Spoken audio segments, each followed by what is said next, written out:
Where am I? Something's not quite right here.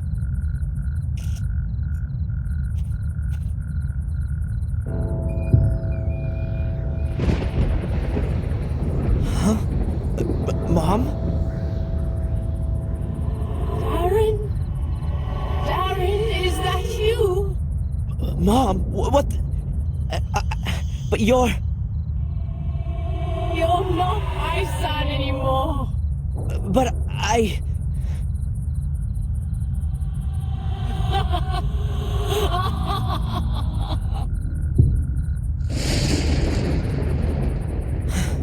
What the hell was that? Did I see a ghost?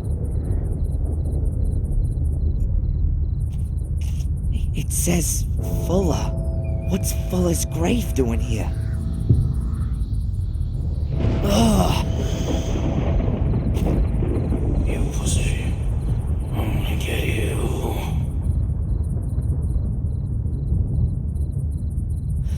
We'll see about that.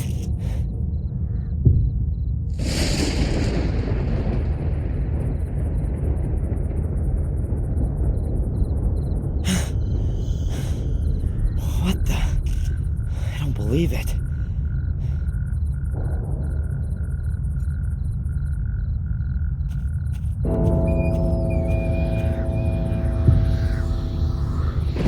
Ah!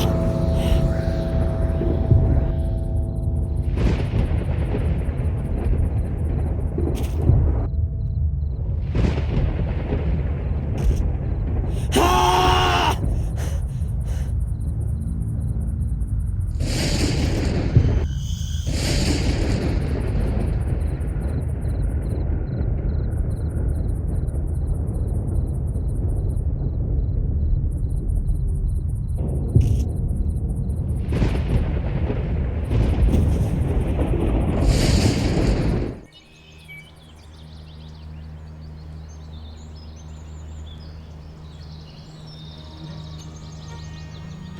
What a crazy dream. What was that? Hello? Ah! Were you having a nightmare? What? Who are you? I'm Ralph. My name's Darren. Where am I? Is this the old academy? Mr. Bubby and I live here. What are you two doing here?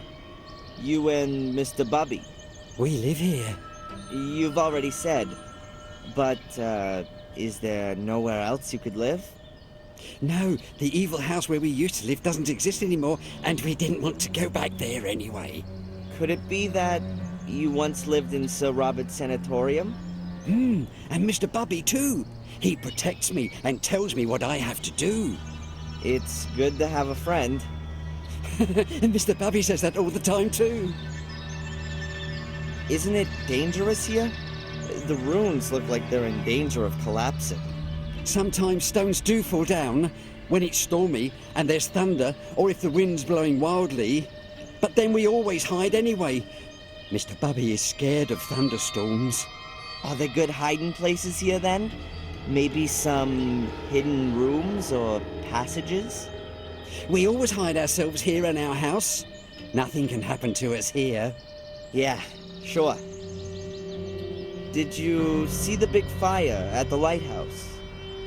Yeah, I like fire. You wouldn't have liked this one. Angelina was here. She came, and then she went, and then she was there again, and then there was someone wearing a white mask, and then there was fire. Hold on. You know Angelina? Yes, she was here a lot. So, there was Angelina and a man with a mask, and then there was a fire? Yes, first we hid ourselves because it was thundering, and the bad man wasn't supposed to see us. But then the fire had shone so nice, we just looked. I like fire. Yeah, and then? Then the fire went out. The rain put it out. Then you came. You were calling out loudly, but I didn't know what. Then you fell down and stopped moving. Mr. Bubby said I ought to get you into the dry. Tell Mr. Bubby thanks from me. That was a good idea. Mr. Bubby says, my pleasure. We don't often get visitors here. What happened then? Then the police arrived. We don't like them. They wanted to take us away to here. Then along came a really nice black car. It looked a lot different from the police cars, or the cars we sometimes see in the village. It looked kind of old, but it was very nice and shiny. But it wasn't there for long. Did you see who was sitting in it? No, You know Black Mirror Castle? I've never been there. I think there are bad people that live there. Sir Robert lived there, and he was bad. Yes, he was. Our friend Samuel used to know the castle. Samuel Gordon? He used to help me and Mr. Bubby. I liked him.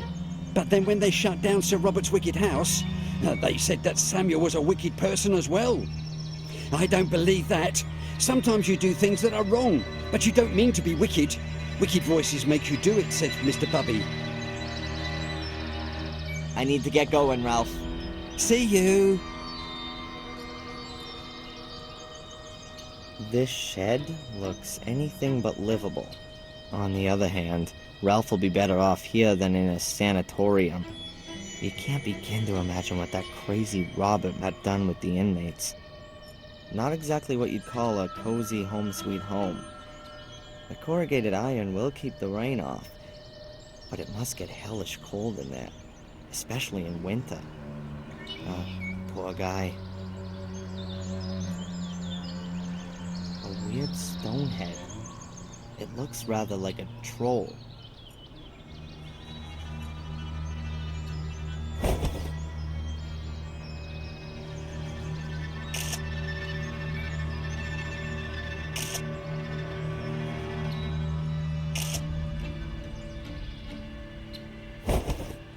I think that the picture has turned out very well. That doesn't seem to have any practical purpose. I think it's only there to intimidate visitors.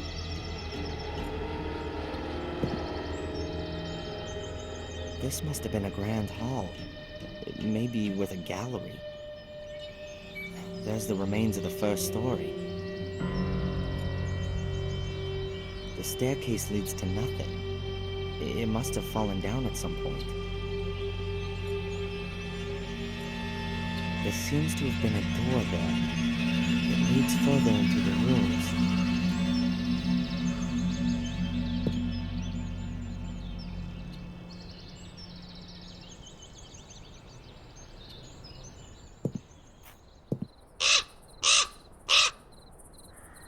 The raven flew out of a crack in the rock. There might be a cavity behind that.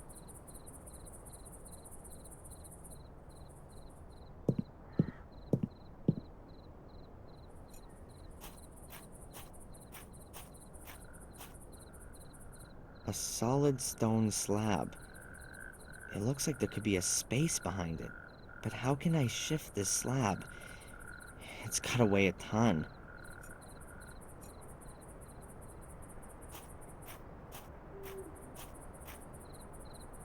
A heavy stone pedestal. There are 4 recesses.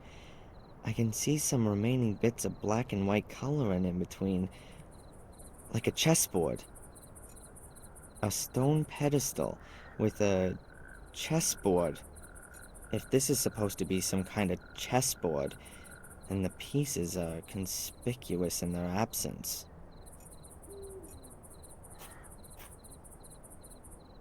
Hey, what's this then? There's a little figure lying by the stone block.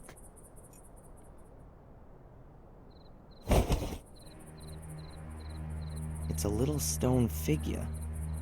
Looks like a chess piece. It's the queen. These stones look a bit weird somehow. They don't look like they've all fallen like this just by chance.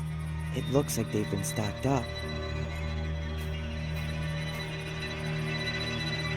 There's a chess piece lying there. That's gotta be a pawn.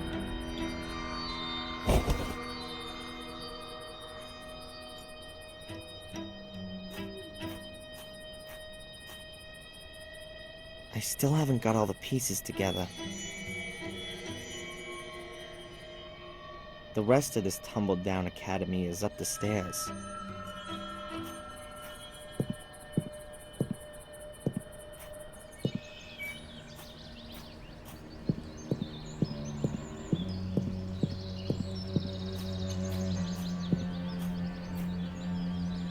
Hello, Ralph? Hi, Darren. I saw a raven there a short while ago.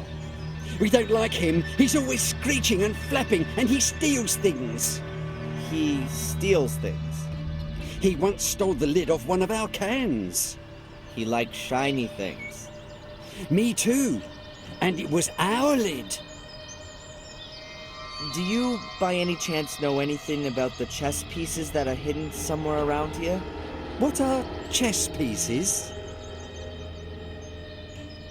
Little figures that are kind of kings, queens, castles, and knights. They're usually small and made out of wood. But I'm looking for bigger ones made from stone. Mr. Bubby found one like that. It's a horse, a really nice one. Hey, cool. Would you lend it to me? It's Mr. Bubby's toy. And would Mr. Bubby lend it to me? Mr. Bubby plays with the horse. If you take it away, then he'll have nothing left to play with. I understand. But what if I brought him something else to play with?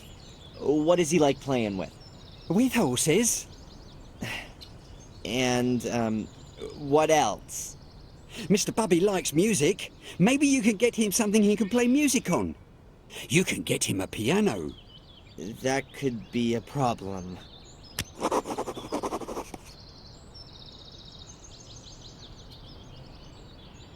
You said that Angelina was here quite often.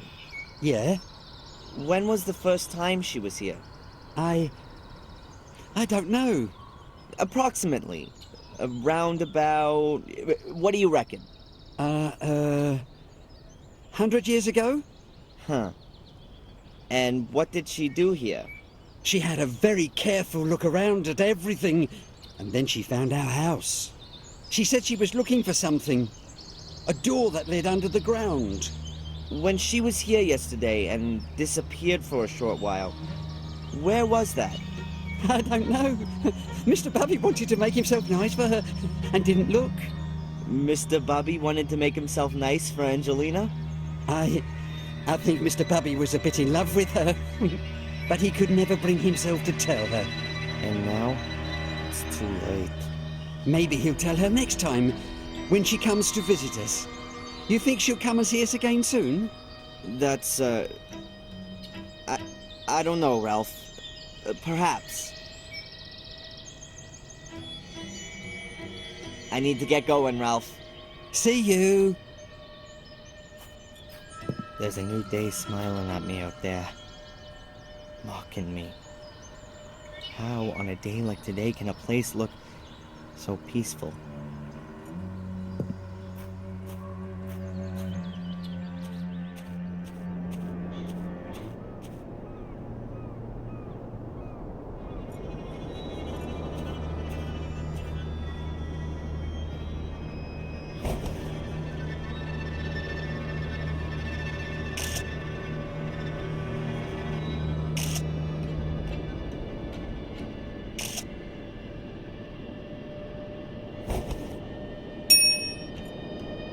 I can still see her. The charred body hunched so unnaturally. Terrible. I'll never be able to forget this image my whole life long. The fire didn't spread much. The grass was already wet before it rained. Those bastards covered her in gasoline and put a match to her. I hope she was already... I hope she didn't have to suffer too long. When I get my hands on these guys, I'll avenge Angelina. I'll avenge myself. They've taken away the only person that still meant something to me.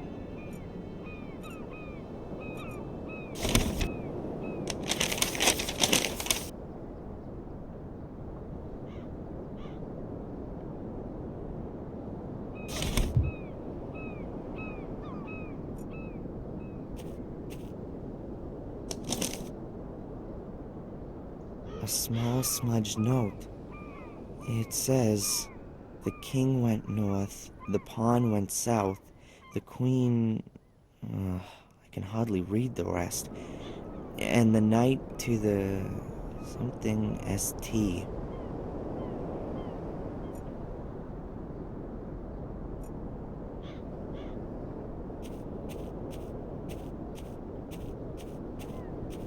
What's that amongst the stones?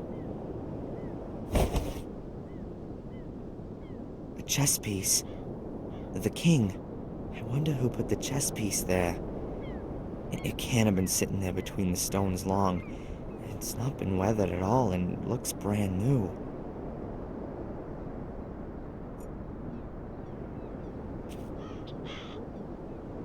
There's a knife sticking out of the wooden beam. It looks like someone's been carving into the beam. With little talent, but a lot of patience.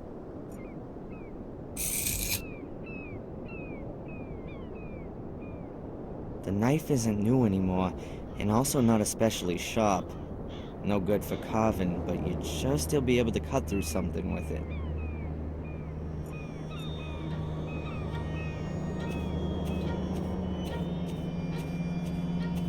They look like they've been hanging there for decades.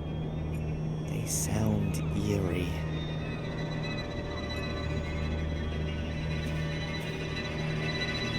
The ruins of the old academy, built by the Gordons' ancestors. This must have been at the heart of the whole neighborhood in the past.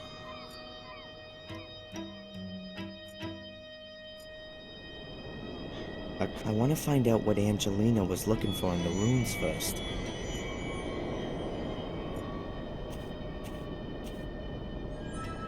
Wind and rain will wash away the ashes. The grass will grow, and in a month it'll look as if nothing ever happened. But no one will forget Angelina. I'll make sure of that.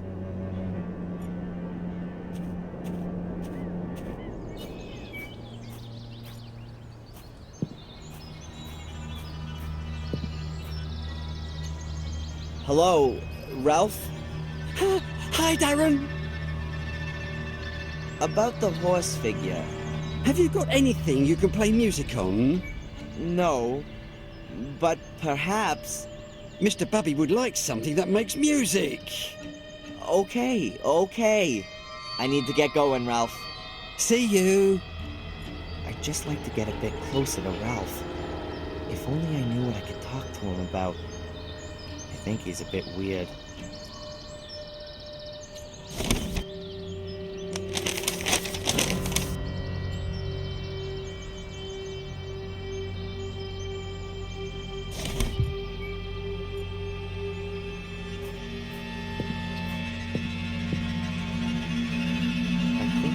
Elder bush. I'm not 100% sure.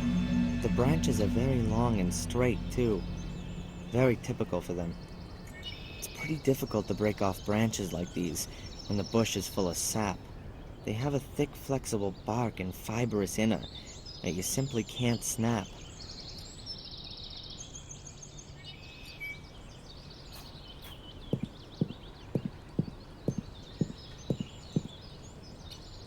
I'll cut a little piece out of a branch.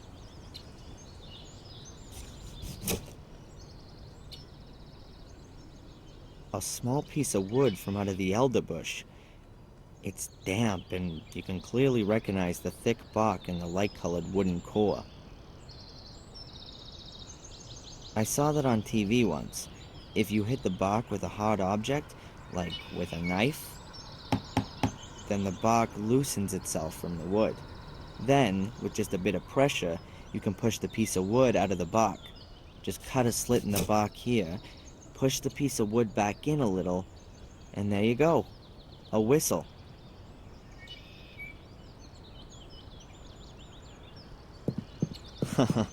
Ralph's gonna like the whistle.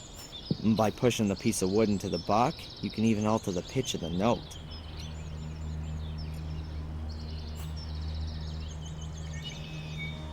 Hey, Ralph! Have a look at what I got here.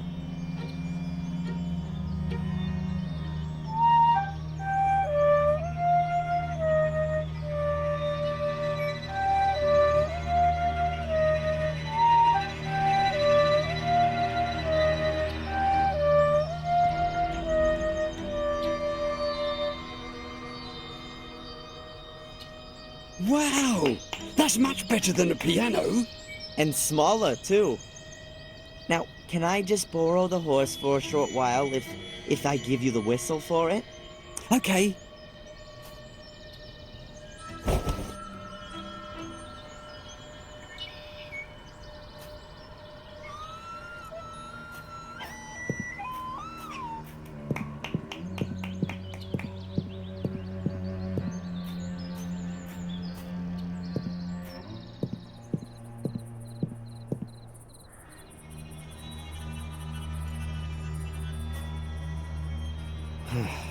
Nothing's happening.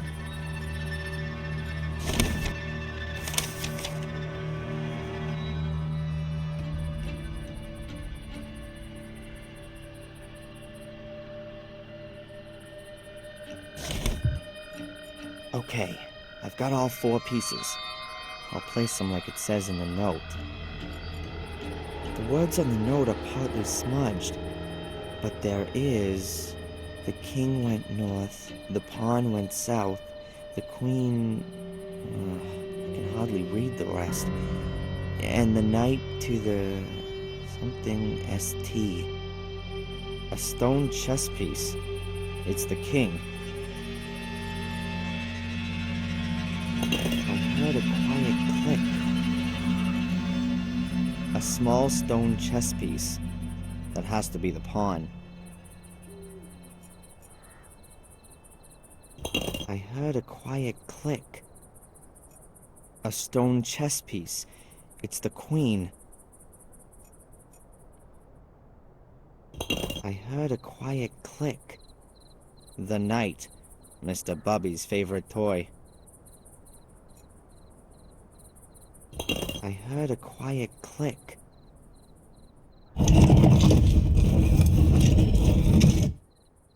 Phew.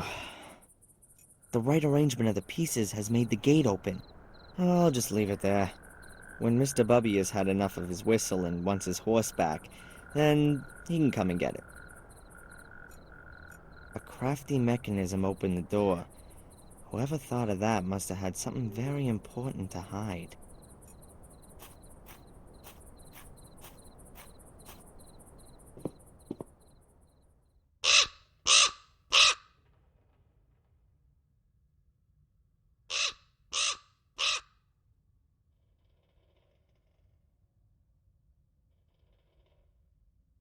The damn bird again.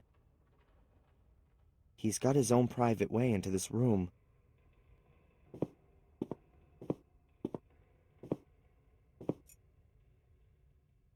I'd say the raven pecked it apart.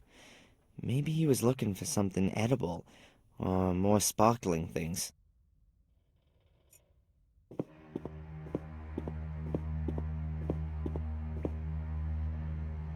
So the raven got in here. There's a big hole in the roof. It wasn't really able to withstand the weather. Out there, it's brighter and the air is less stale. In return, you're more exposed to the weather. At least if you haven't got a house like Ralph.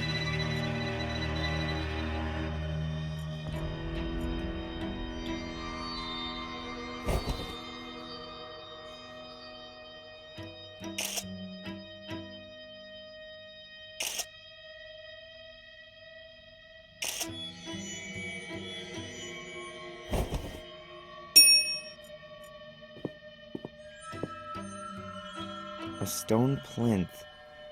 There are 3 grooves on each side. No idea what you can do with it. Is this the gate that Angelina was looking for? The gate to the catacombs under the academy? Pretty modern sleeping bag. Was it hers?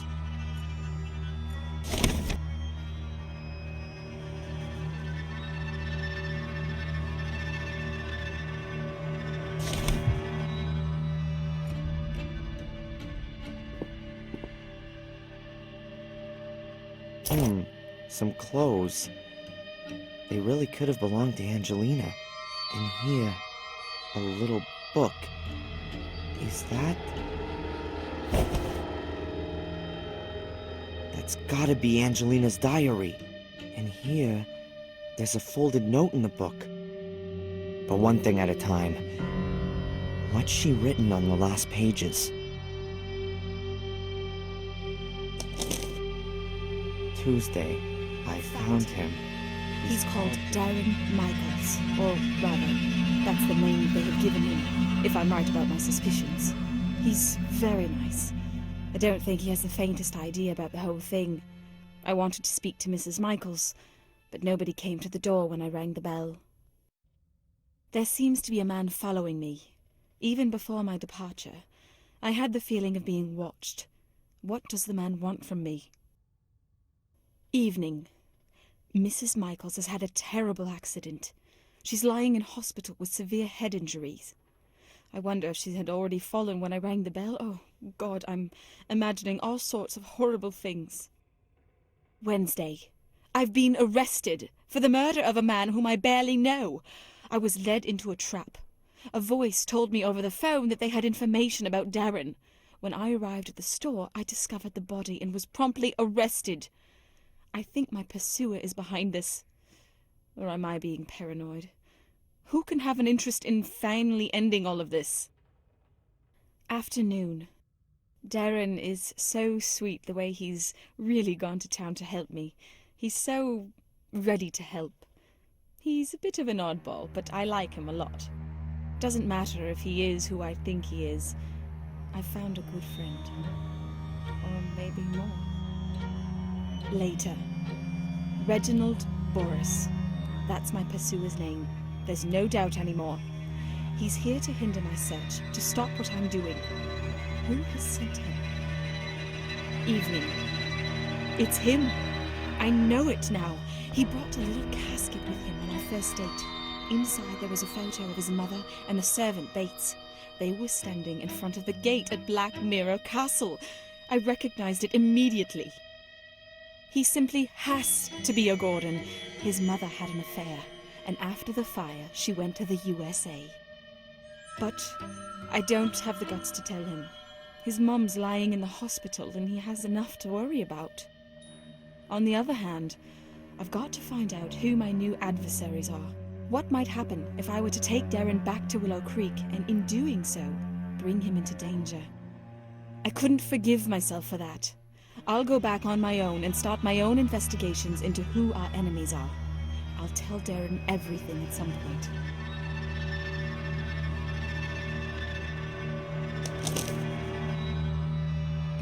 Like I thought, Angelina knew more than she let on the whole time, and she put herself in danger to protect me. It all fits together. The payments from Willow Creek, there being no pictures of my father, and me not being able to remember him. There was no car crash. There was a fire in the castle, and my mother was injured then. She was sent to the USA and received a pension, or maybe hush money. The only thing I don't understand, what is it all about? What did Angelina want to achieve, and what does the Order want to prevent? Most importantly, what have I got to do with it? That's Angelina's diary.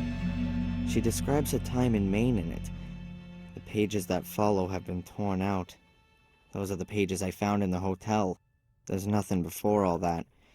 She seems to have only started writing a diary with her going to the US. Tuesday, This note was stuck in the diary. It's a letter. Darren, I hope this letter finds you. I can't tell you just how sorry I am that I wasn't honest with you right from the start. I've underestimated the danger from the Order for way too long. I've been playing a little game, and now it looks like I've lost. The Order's agents are creeping through the ruins, and it's only a matter of time until they discover this room. I'm going to hide the pieces, and I'm going to try to break through to get to the village. Perhaps I can at least keep them away from the gate. Should you be reading this letter, then I haven't made it. And so, I ask you to complete my work. You don't believe in the curse, I know that. How could you, though? You were so far away. But I came across some illustrations during my studies, and it's all true. terrible things happen here every 12 years. And that's been going on for centuries. Maybe it's mass suggestion, or maybe it's some kind of radiation, or maybe it's a curse. Call it what you like, but it has to stop. The key to all evil is hidden beneath the Academy. A chamber which was used centuries ago for some kind of dark rites. There are also the soul keys which Samuel Gordon discovered 12 years ago. Destroy them. Destroy everything. And if it's all just a fantasy in the people's heads around here, take away the reason for them to fear. But guard yourself against the Order. It is an occult sect which I had believed to have died out. A great mistake. It still exists. They mess about with dead bodies and they want your blood. According to the legend, only a male Gordon can open the cult's chamber, touch the soul keys, and carry out the dark rituals. That is why I was looking for you. I believe that you are the last of the Gordons. You are in the greatest danger, as long as the keys and summoning chamber are not destroyed. Then the Order will hunt you down to the very ends of the earth. Up until now, I haven't managed to penetrate the catacombs. To open the gate, you need to have the mosaic tiles. I have only found one. It's in my rucksack. The other two are hidden somewhere within the castle. The only clue I have to the hiding place of one of the other tiles is a name. Maximilian Mortimer Gordon. You have to return to Black Mirror Castle and look for the mosaic tiles there. The danger is great, since I'm sure that most of the castle's residents are also members of the Order, so don't make yourself known to them. It's the only chance of getting the mosaic pieces, and the only chance, perhaps, to discover who your father is. It's all so awful, Darren. It's as though I've opened Pandora's box. I wanted to do something good, and in doing so have brought you into terrible danger. I hope that everything will come good in the end, and that we too can start afresh together. With love, Angelina. A curse? All of this because of a curse. The blood of the Gordons. An occult secret society which like to call up the devil in person. It's all so crazy. How can you kill folks in the name of such a fantasy? How can anyone get so caught up in this superstitious baloney that they kill for it? But Angelina's right. Bizarre as these people's motives might be, they're gonna keep on going as long as they can see a chance of achieving their goal. They've got to be stopped. And I'm gonna stop them. Angelina's death shouldn't have been completely in vain.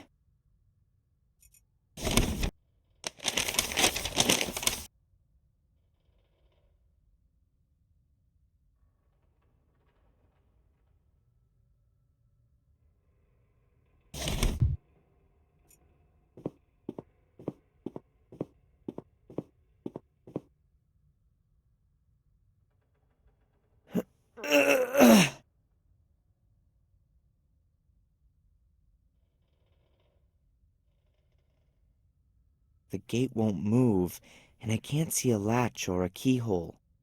Angelina wrote that this gate can be opened using 3 of the mosaic tiles, but I don't know how exactly.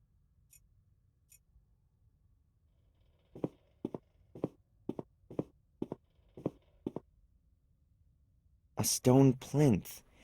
The pieces of mosaic that Angelina wrote about fit in the 3 grooves on each side of it.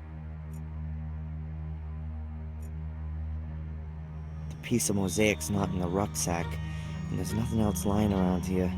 But I should check inside the sleeping bag just to make sure. An old-fashioned oil lamp. This place must have been even spookier and flickering light from a flame. I'd rather leave it where it is. So she hid in here? In these rooms with an oil lamp and her notes? She was very brave. Or crazy.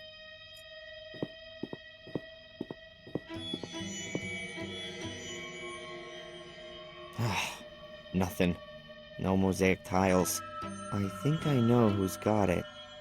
Not only have I got to get the 2 pieces from the castle, I've also got to retrieve another from a feathered thief.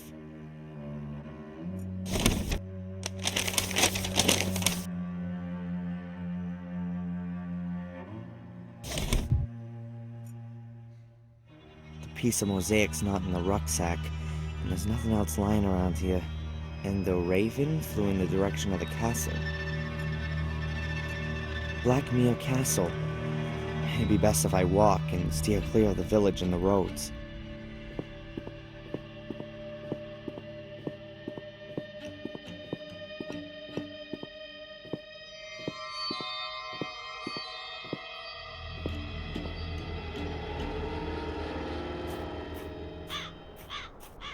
I knew my path would one day lead here. I'll find out who my father is, I'll find the mosaic pieces, and make sure that Angelina's death hasn't been in vain. But I gotta be damn careful. According to Angelina, at least one of the castle's residents is a member of the Order. Maybe I can find out who that is.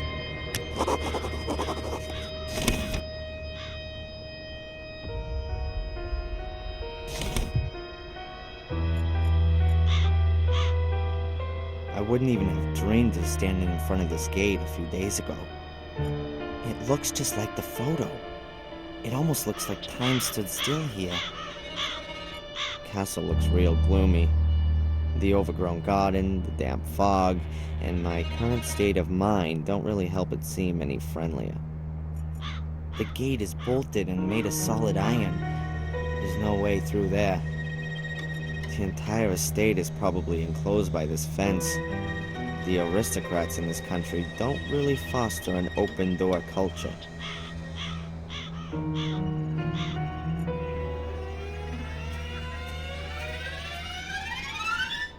The stone figurine is a naked woman, a nymph. I can't see anything peculiar.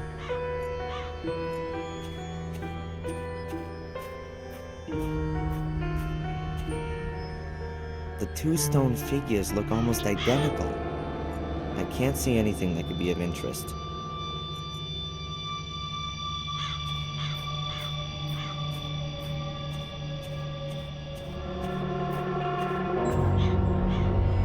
It seems they're a bit more relaxed with nudity here in England. Alright, I don't need to examine it in such detail.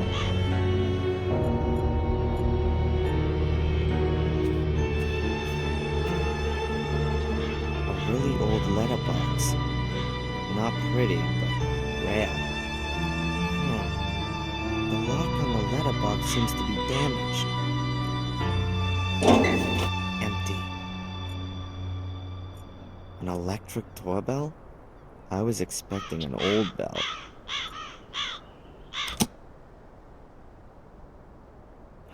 Nothing. Maybe it's broken.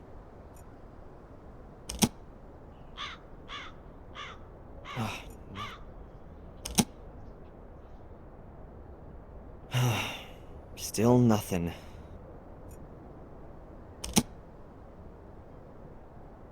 Really seems to be broken.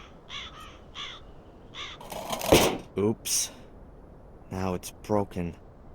No, it's broken. The braces on this door are badly weathered. Two have turned to rust and aren't even connected to the door frame at the bottom. No way. The braces are only connected to the frame on one side, but they're much more resistant than I thought. Nah, I'll only break this good lockpicking tool. I need something bigger. I don't think I'm gonna get through this door using skill. Nah, I've got a lockpicking tool with me, but still can't unlock the doors.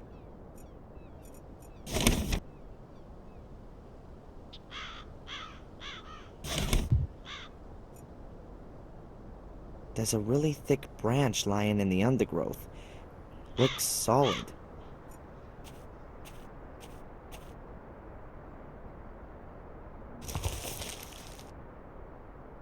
It's damp, but not rotten. It must have broken off the tree quite recently. Maybe in the storm yesterday. A tree branch, about 1.5 yards long. Pretty sturdy. I didn't come here to practice my whittling. Once is enough.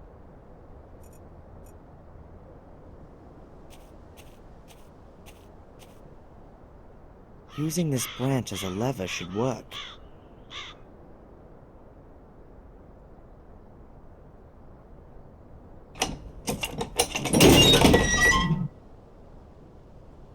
That's it. My private doorway to the castle.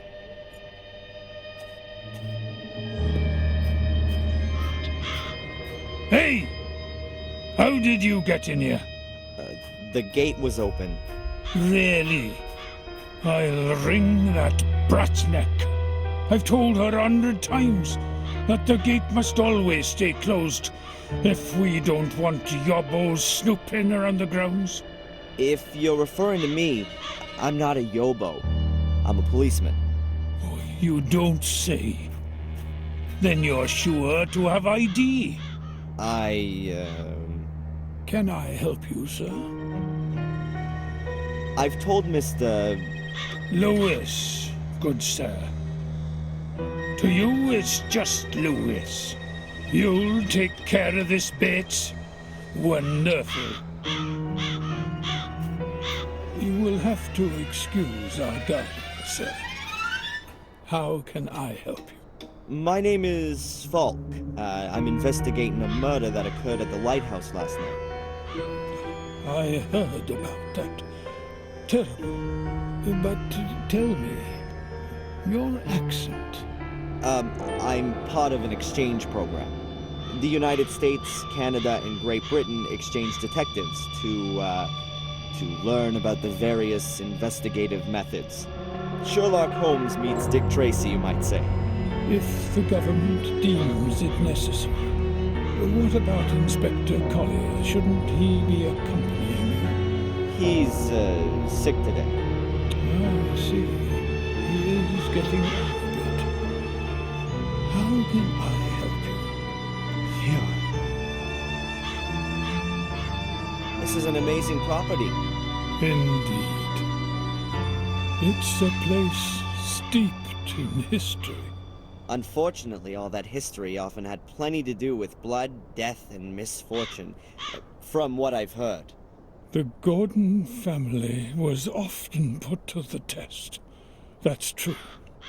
Forgive me for putting it like this, but the castle doesn't make the best impression. I don't understand what that has to do with your inquiry, Mr. Falk. A witness saw an unusual black car at the crime scene. What do you mean by unusual? The Gordon family does have a classic 30s English automobile in its possession. Unusual enough. Were you up on the cliff with the car this morning? The ladies haven't driven out anywhere today. And I also don't think that Lewis has taken the car either. Ask him. He looks after the car. Mainly when he should be looking after the garden. This Lewis has a bit of an abrupt manner. He's Welsh. Uh-huh. He came with his mistress, Lady Eleanor, when she moved in here after the death of her husband. He used to look after her castle's gardens in Wales. He used to have a different kind of work ethic there. Lady Eleanor owns a castle in Wales? She does. Her husband, Sir Richard, was killed in a dreadful accident a few years back. She moved here soon after that. Interesting. You said ladies. Lady Victoria. She owns Black Mirror Castle, and Lady Eleanor is a relative of hers from Wales. The ladies are the last of the Gordons. They reside here in the castle. Can I have a word with them? I would prefer it if you didn't disturb them. Lady Victoria is not a young woman. No harm in a few words, surely. Whatever there might be to discuss, you can also discuss with me. I've been involved with the Gordons for more than 70 years. I can tell you everything you may wish to know. This woman has been murdered. Did you know her? Are you sure, sir? Sadly, yes. Her name is Angelina Morgan. You seem to recognize her. Come with me, sir. We'll have to show this to the ladies. Fine.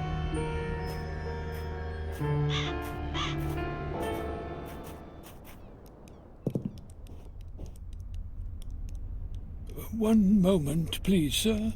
I'll announce your arrival.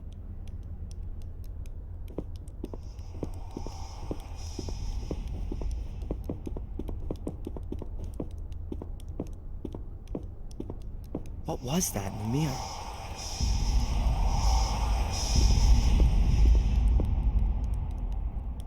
Mr. Falk, their ladyships are ready to receive you. Mr. Falk, is everything all right?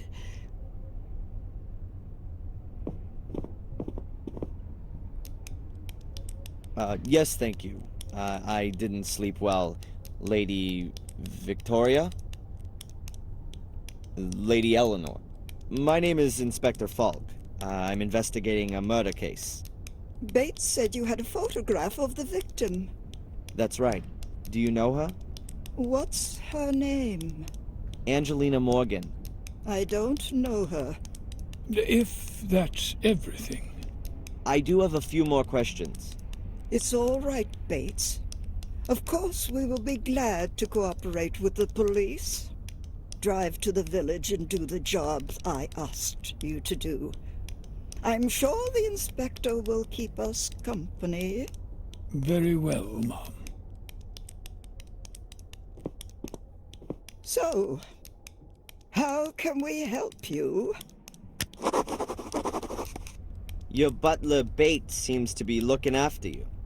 He has been our butler for decades.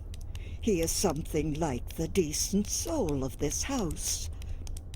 He sees it as his highest duty to do all he can for my well-being.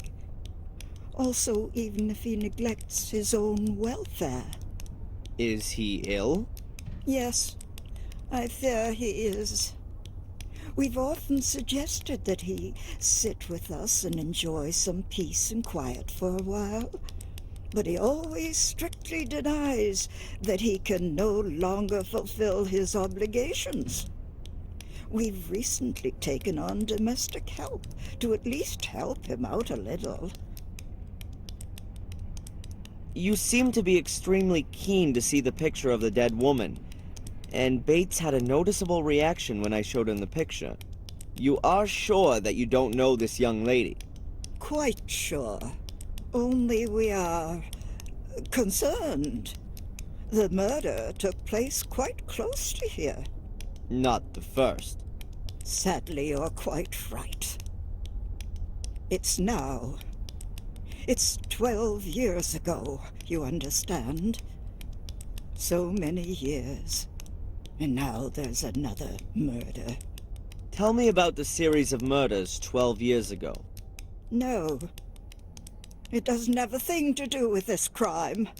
Leave all that alone. Please confine yourself to this murder case.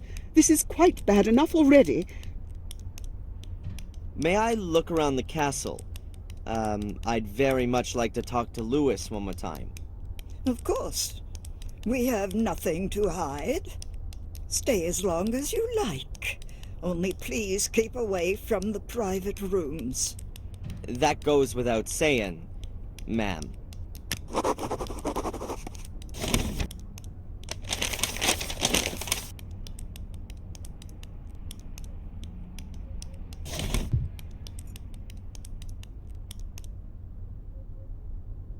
You've only been living here a few years, Lady Eleanor?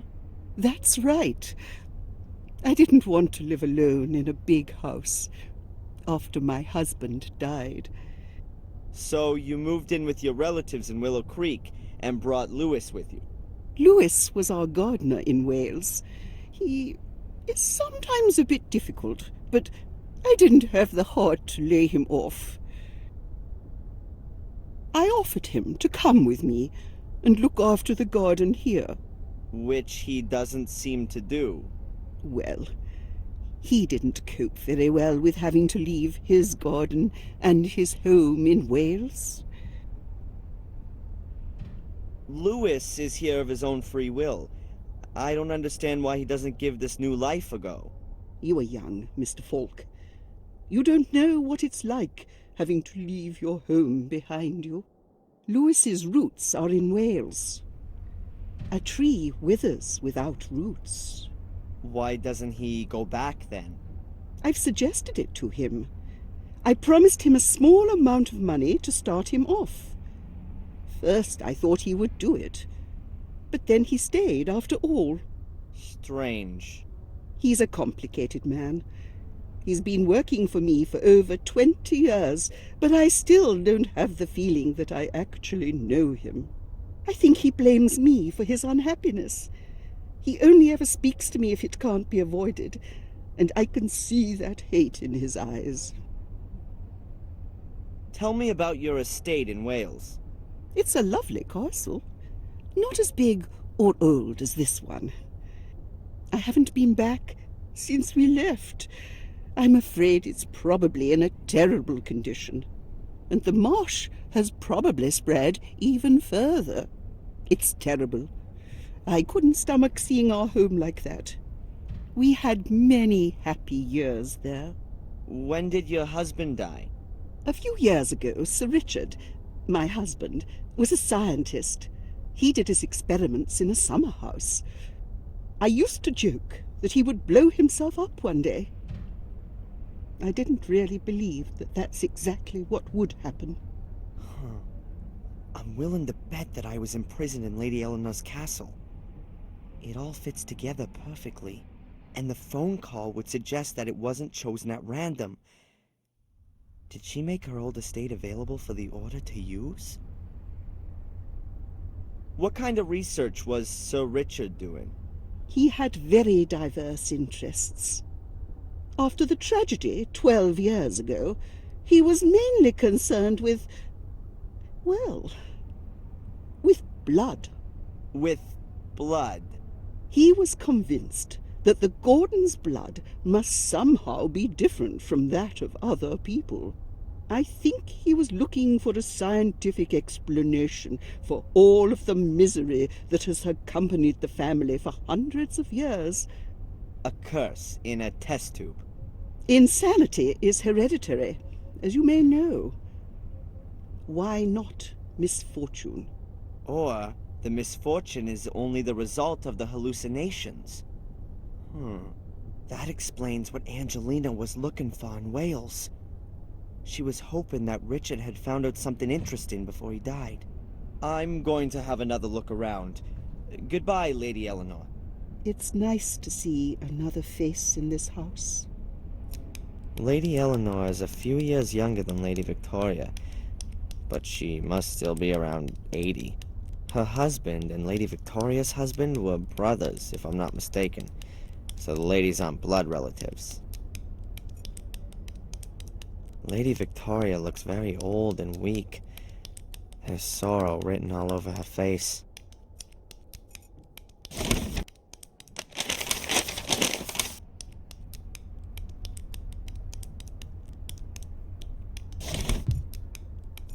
No, not now.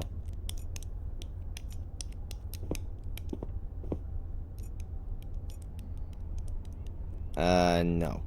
I don't want to look in there again. Really not.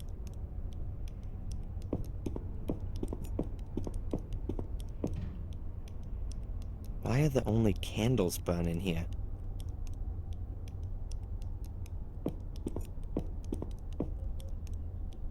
Huh. The plant hasn't been here long. Considering the amount of light it gets, it's not gonna last long either.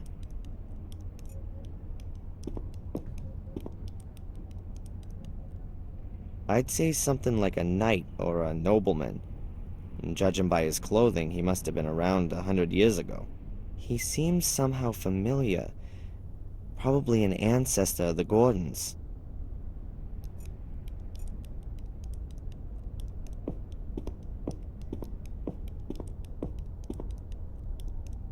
A small fire for such an impressive fireplace.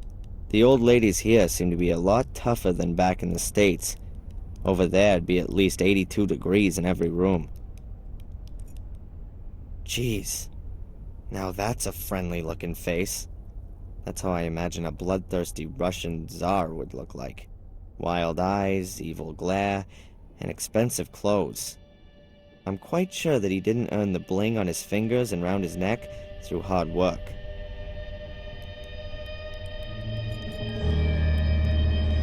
A huge metal globe. A monstrous thing. Apart from its impressive size, there's nothing unusual about it. I just wonder why anyone would buy something like that.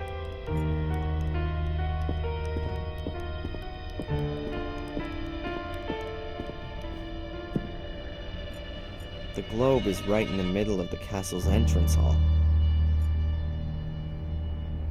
There's an ornate fence as some kind of barrier around the globe. No idea what that's for.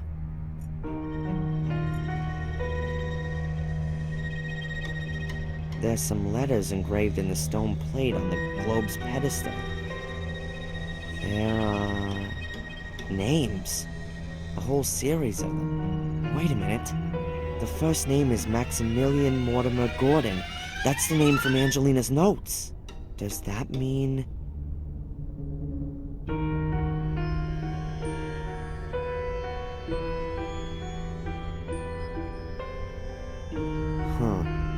Can't hear anything, but the stone slab could be the lid of a secret compartment in the globe's pedestal, and it would be an ideal hiding place for a piece of mosaic.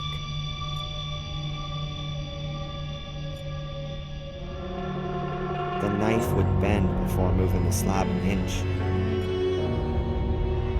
I'm almost certain there's a secret compartment hidden behind the stone slab, but how can I get to it?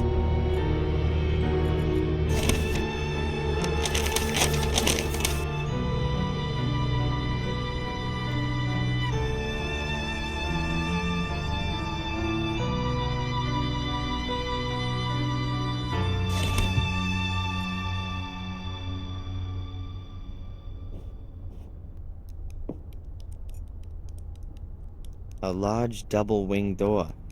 It's no different from the others.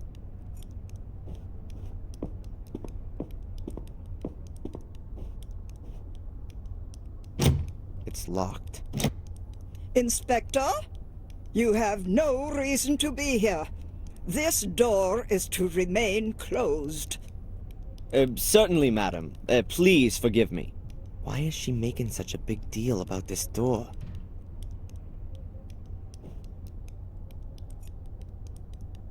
The door is locked, and Lady Victoria seems to be guarding it carefully.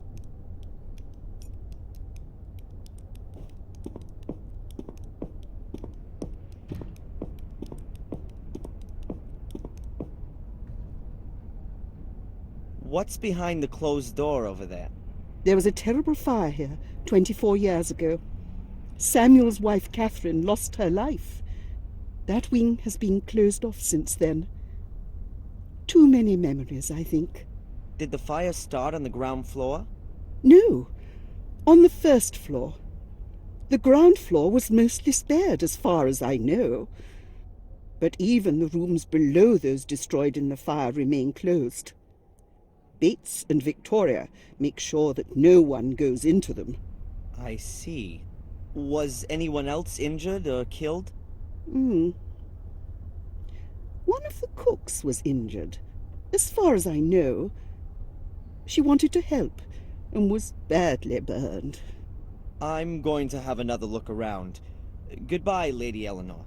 It's nice to see another face in this house. A basket of knitting gear. Wool, scissors, and that kind of thing. May I borrow a piece of thread, Lady Eleanor? Some thread? Yes, please. About 2 yards? Certainly.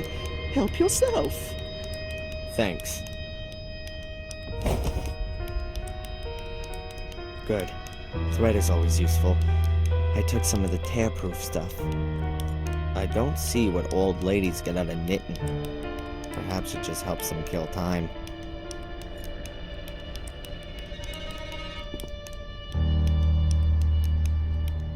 Victoria, would you please tell me what's behind the locked door?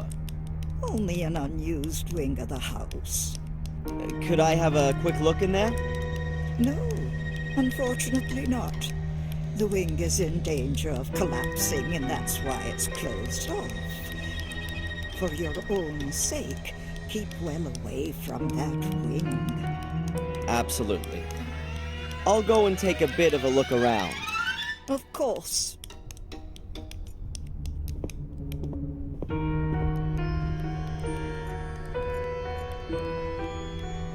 Apparently behind the door are just a few rooms, all in danger of collapsing since the fire. And until I have the key for the door, I can't prove otherwise.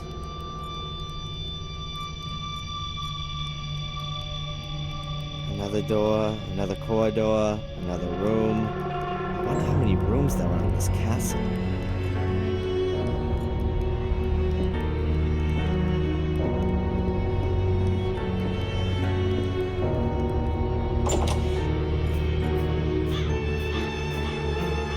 The castle's entrance portal. I can't see anything here that might help me.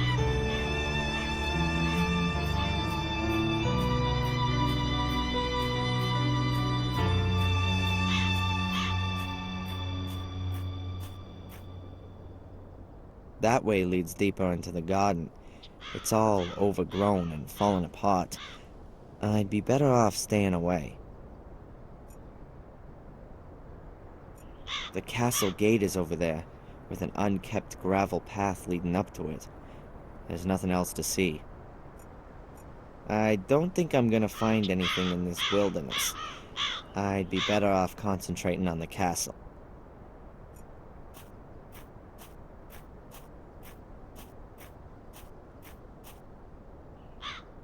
The castle looks really lived in from here. There's light coming from many of the windows.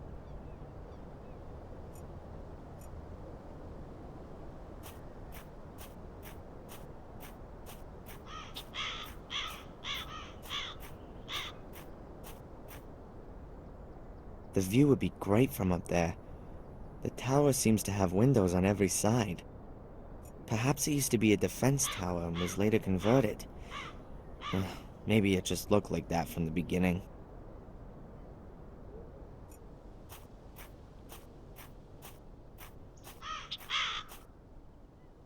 The guy who built this castle had weird taste.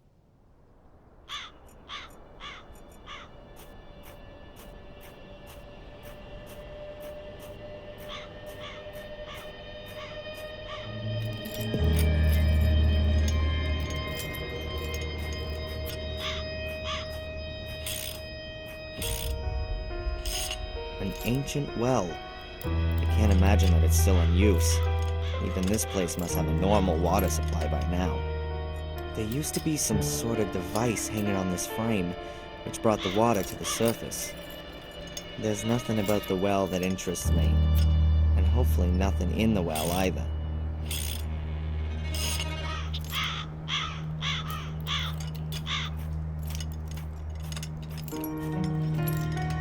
That's probably the Gordon's family coat of arms. I don't know anything about heraldry, but there are complicated rules about creating and reading coats of arms. It probably means something like, "We are a very old family, but unfortunately also quite insane. Please keep your distance." The gate must have been replaced a short time ago. The wood still looks new, but I don't think there's anything suspicious about that.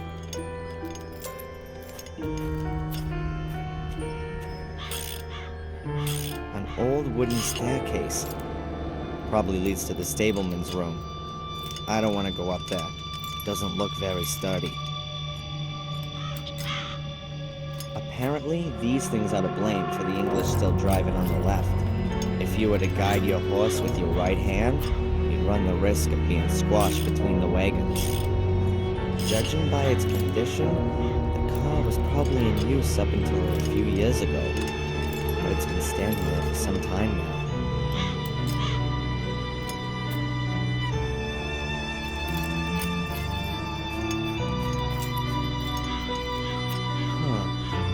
Ralph was talking about a shiny black car. Is this the one he saw? But who drove from the castle to the crime scene this morning?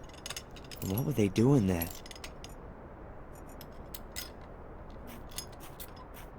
The best of British technology.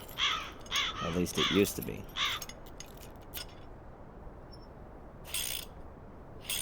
I don't even know about American cars of the last 10 years. My knowledge of English cars from the first half of the century is absolutely zilch.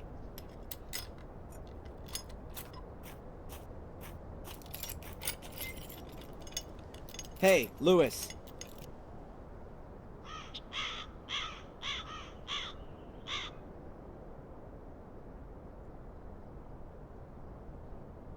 You again? I thought you'd been thrown out.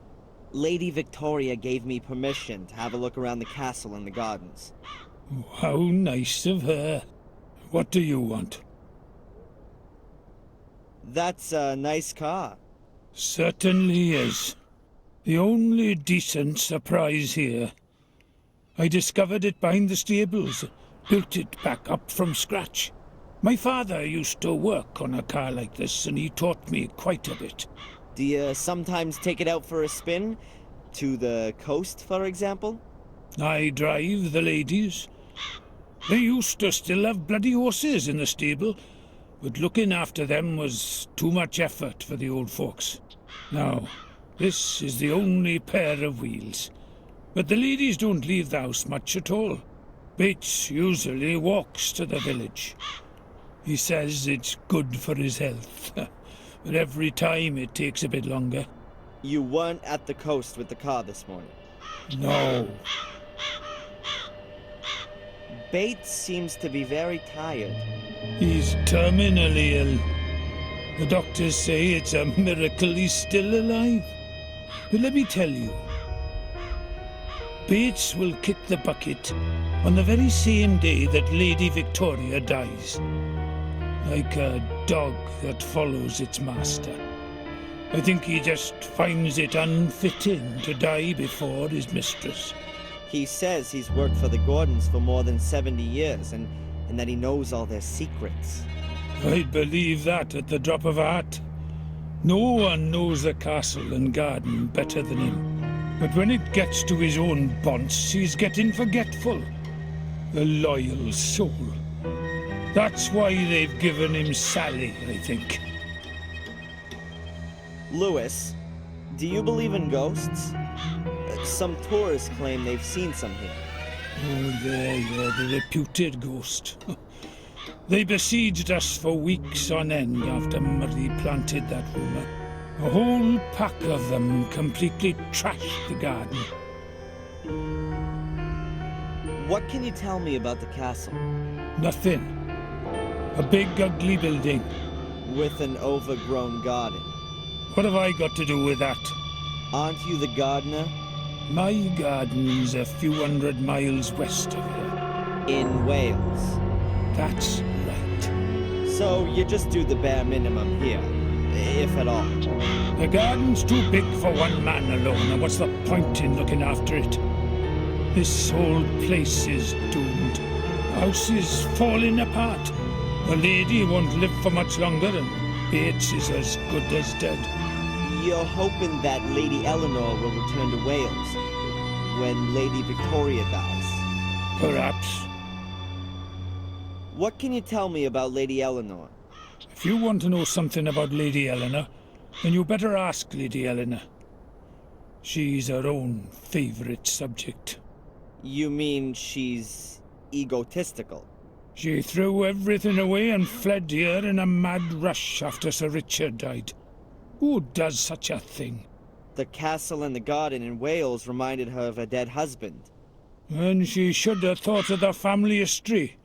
You don't just give up an house where generations have lived and worked. How did her husband die? He blew himself up, did all kinds of strange experiments. In the last years he became obsessed with uncovering the secret of what drove Sir William and his sons insane. He hardly left his lab anymore, and collapsed in exhaustion more than once. Her ladyship was very worried. Lady Eleanor said she gave you the option of going back home to Wales, and even offered some money to get you set up. I don't know what that's got to do with you. I just find it strange. You desperately want to go back, and are even offered some money, too. And then? Work as a caretaker in a new bloody housing estate? I've offered more than once to look after the castle in Wales, and keep it in working order. But apparently there's not enough money for that. So, it's not so much about going back to Wales. It's more about going back to your castle and your garden. That's right. What you really want is to turn back time. Unfortunately, that's never been possible. Well, see you later. Not if I see you first.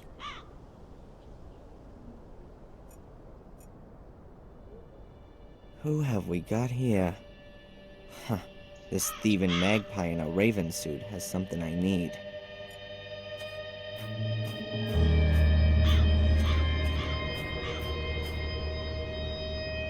I bet the raven stole the piece of mosaic from Angelina's backpack and brought it here to its nest.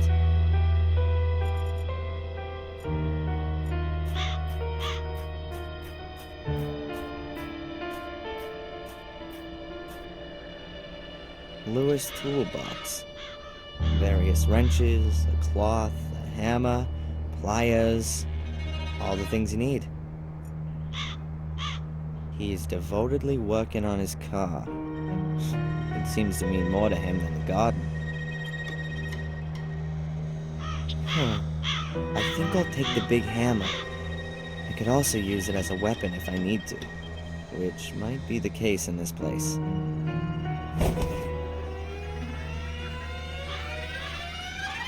A rather large and heavy hammer.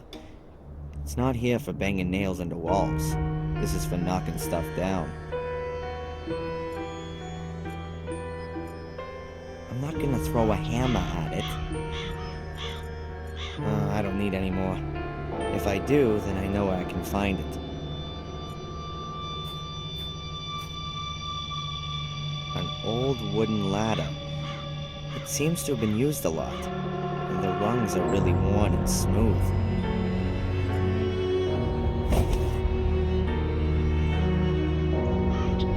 It looks to me like the ladder's old, but still really sound.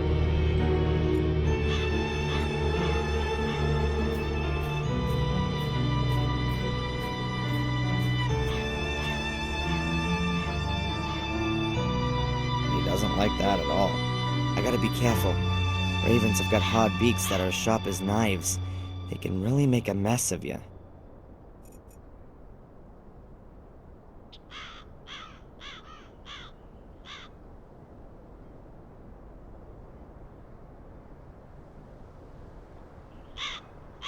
Ow!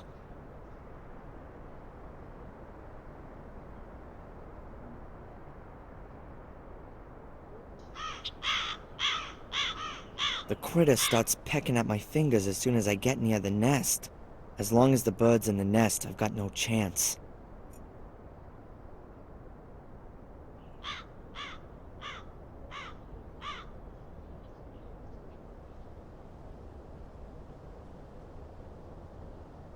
Ow!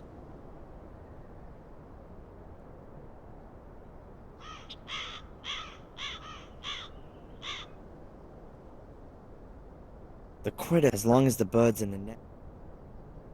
I've heard there are people who develop a resistance to learning. Sometimes I feel like I'm one of them.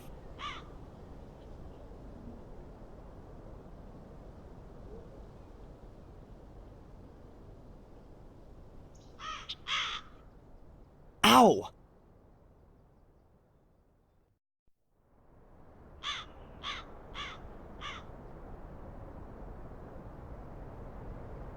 The critter starts pecking at my... Even if I wanted to, I couldn't hit him. I've never thrown a knife in my life.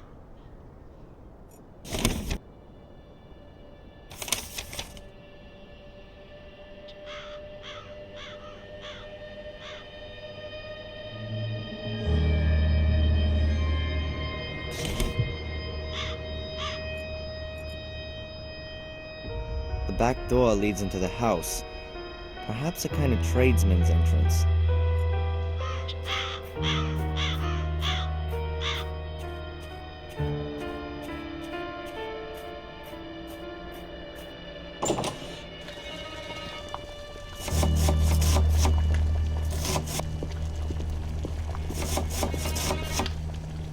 Can't really make out anymore what this picture's supposed to be. Perhaps it's not such a good idea to hang pictures directly above the stove. A kitchen range that could really only be found in furniture catalogs of the last century.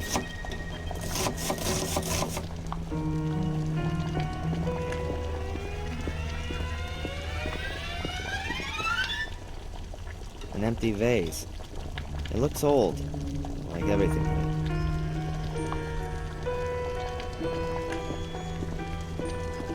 A coffee grinder is the last thing I'd have expected in an English castle, but it looks really new and unused.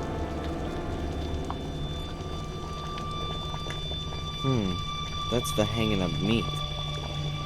Or playing pirates. Oh, excellent. Transylvania may be somewhere in Romania. But don't worry, we're ready for undead in this castle too.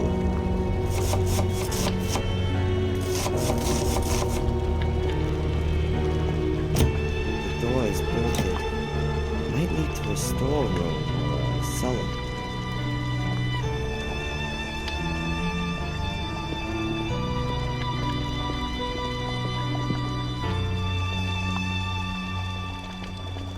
Two little metal pots.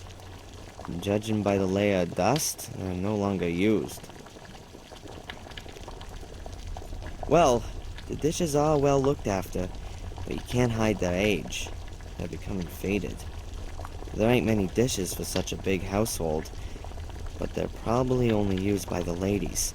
Much too good for the servants. A few teaspoons. They're all well polished and lined up in a neat row. I'm just gonna take a spoon. The silver spoon is way polished.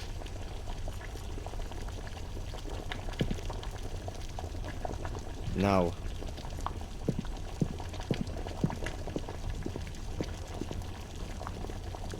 Hello. Oh, hello. A living soul, here? My name is Falk, Inspector Falk. I'm a policeman. A copper? How exciting.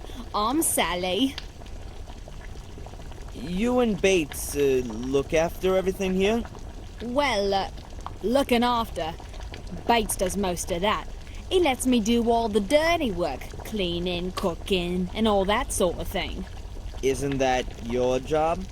That's what he says all the time. But being honest, I'd expected something quite different, you know?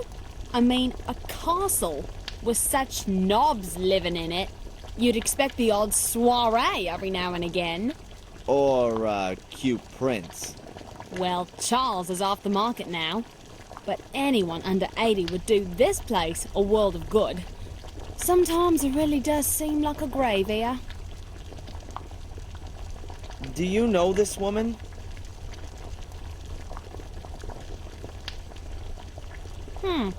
Never seen her before. Looks a bit like a snob. I don't suppose there are pictures of all the cooks who have worked here by any chance. No, no idea. Must be ages ago, though, since there was an actual cook here. Ask Bates, he knows everything. I'd prefer not to ask either him or Lady Victoria. Then I don't know either. Is Lady Victoria a good boss? I don't know. Bates hardly lets me talk to her. When I first came here, I made her ladyship a few suggestions on how she might want to redecorate the castle a bit. Just get rid of a bit of the mustiness, you know? Since then, I always have to ask Bates if I want something from her ladyship. What's wrong with Lady Eleanor? What could be wrong with her? Snore. Sits around all day, either knitting or reading. Anything else? She plays piano for Lady Victoria every now and again. In this house, that counts as having a wild party. You know, it's about time I got myself another position. You want to leave? Yeah, sooner rather than later. Maybe to a movie or a pop star's house. Somewhere where things are a bit lively at least. Can you tell me anything about Samuel's ghost? Apparently it's been seen by a few tourists. Oh yeah, I've seen it too. At one of the windows. It scared the living daylights out of me. A gruesome face. I hope I'll never see it again. Huh. That's true. At which window? I don't remember exactly. I think it was in the Forbidden Wing. Forbidden Wing. Yeah, you know, what's behind the locked door in the hall. Do you know what's behind the locked door in the hall? I've asked myself that question too. But you can't get a thing out of Bates about it. Once, he got me listening at the door. He gave me such a telling off, like nothing I'd ever known before. He was so mad, he nearly collapsed. He was coughing blood and I had to hold him up. I've been giving the door a wide berth since then. I've got to find out what's behind that door. The rooms there would be an ideal hiding place for one of the mosaic tiles. What can you tell me about Lewis? A disgusting man. Ugh. I was hoping when I started he wouldn't be a snob like all the others are here. But he's just as boring and in a permanent bad mood. I never get more than 3 words out of him. Lewis seems to take care of his car rather better than the garden. That's for sure. Ever since I've been here, he's been doing something to it nearly every day. And when he's not fixing it, he's either polishing or driving around in it. Has he driven it this morning? This morning? Yeah, he did. I heard him starting it up. You can't help but hear that. But you didn't see him. I know exactly what that car sounds like. When he's working on it, he must start it something like 20 times a day. But you weren't able to see whether or not Lewis or somebody else was driving it. Lewis is the only one who drives that car. Okay. I won't keep you from your work any longer. Don't worry about it.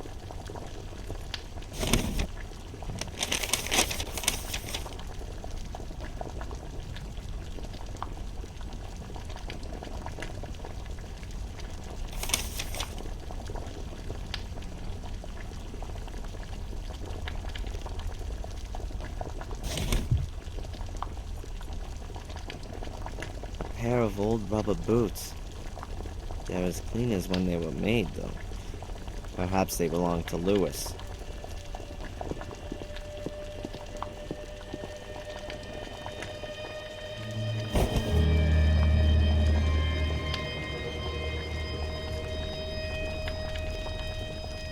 That's the way outside. You can see the old stables from here.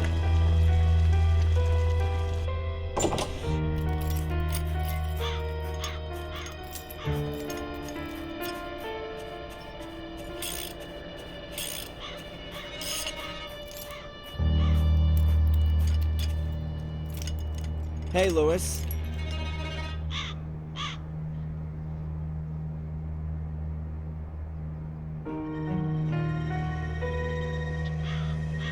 What is it now? I met Sally. The only one in the castle who's not at least 100 and starting to decay. Is she a good housekeeper? She's lousy. She often seems to be in trouble with Bates because of that. He's the one that chose her, and turned away much better candidates. Why did he do that? Yeah, if you're worried about being replaced. Then you chose the worst possible replacement, to stay indispensable yourself. That's how it is. Sally says that you were out in the car this morning. Sally should keep her nose in her gossip magazines where it belongs. So you didn't go out in the car this morning? I said that already.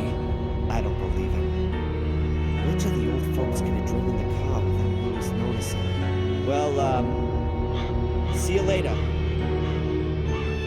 Not if I see you first.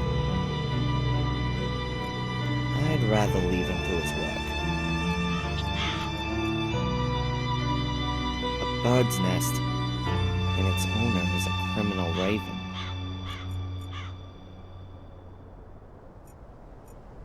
I'm sure the raven would love this shiny spoon, but if I just put it down somewhere, he'll get it and fly straight back to the nest. I wouldn't have enough time to get the piece of mosaic, and I'm sure he's not gonna give it to me in gratitude for the spoon. A piece of thread about 2 yards long. You couldn't hang a ton off it, but it's not gonna shred. Why should I tie a thread with nothing on it to the fence? I've knotted the spoon to the thread. You're not gonna free that in a hurry.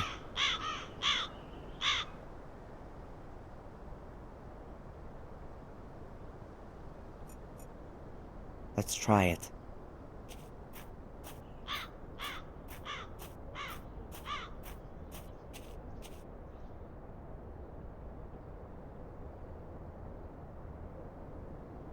Look at this! A shiny spoon!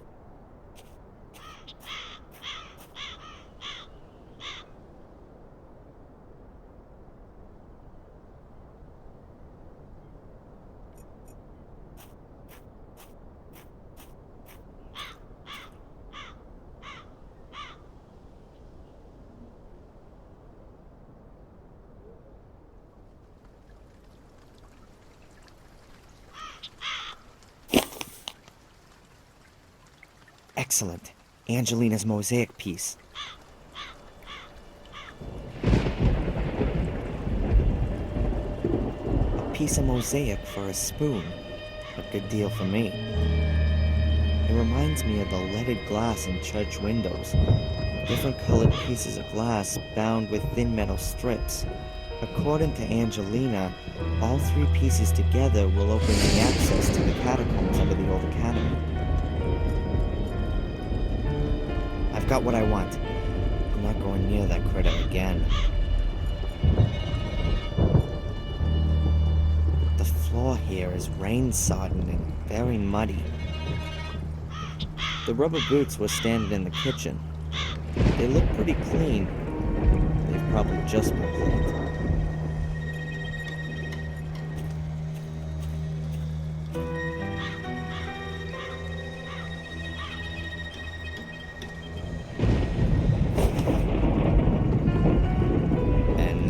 Boots look like boots should.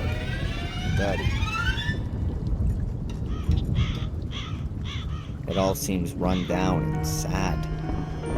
It doesn't help much that the gardener prefers fiddling with cars to gardening.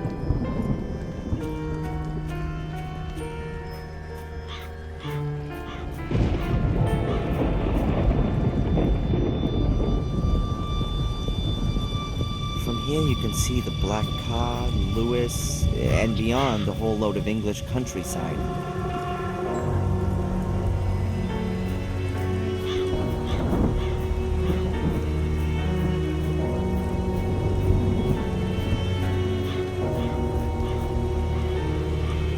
looks as if the ivy has killed the tree and is now attacking the house. Quite convenient for a burglar, but as long as I'm allowed to roam freely, I'm not going to start climbing around on the facade.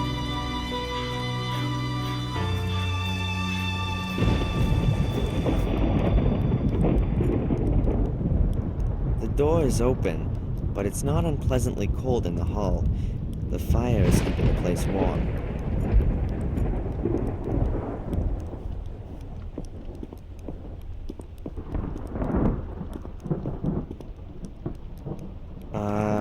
I'll have time to stare into the flames and be all melancholy when this is over.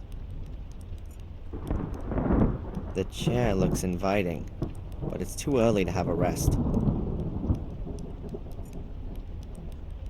The door is slightly ajar. I can see some bookshelves inside.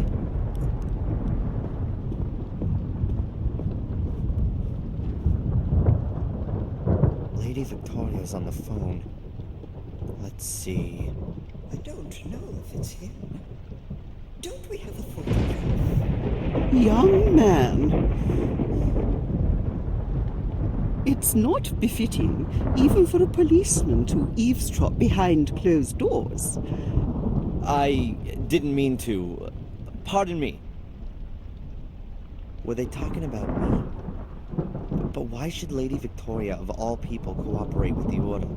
She's got more of a reason than anyone else to want to put an end to the curse. I don't have anything to ask her at the moment.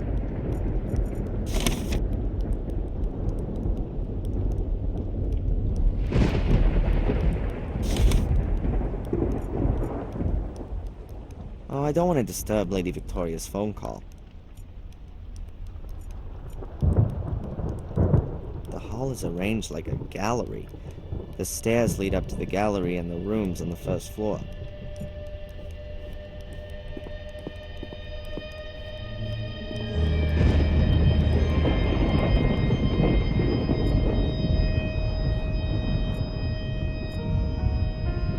I can't make out from here whether they're real gas lamps or electric lamps made to look old. Anywhere else, I'd be absolutely certain that there wouldn't be real gas lamps hanging from the ceiling. Not here.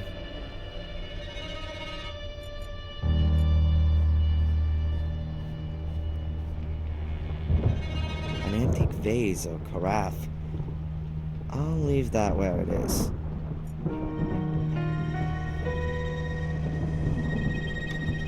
So much for the nakedness in England. 4 naked girls at once here. And the chap they're all entertaining really seems to be enjoying it. An old-fashioned telephone. But who should I call? It's locked. There's probably nothing special inside anyway.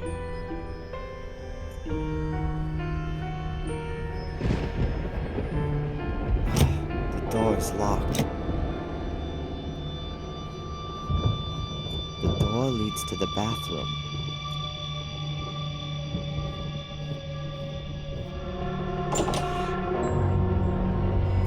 A chandelier in a bathroom. Madness. That is so comfortable. A bench in a bathroom. Jeez. Curtains in the bathroom. Oh well, each their own. Lots of roofs, alcoves, walls. I wonder how many rooms the castle has. You could easily hide Mom's little house in one of the wings. It almost seems as though all of the residents took their rooms on this corridor. Why should they spread themselves out anyway? An old-fashioned bathtub. Doesn't look uncomfortable, but it would be too small for me.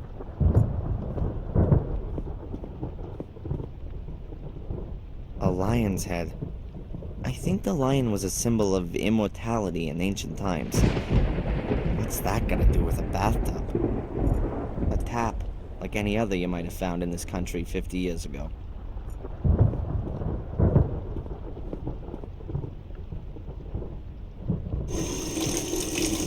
running.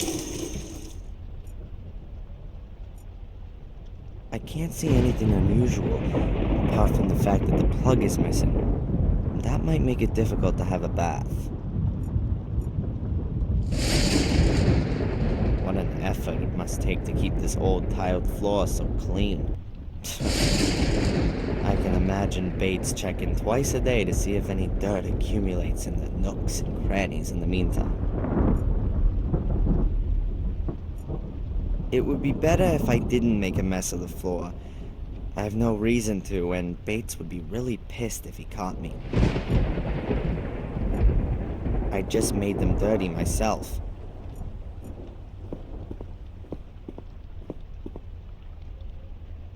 Powder, makeup, and so on. Nothing of any use to me.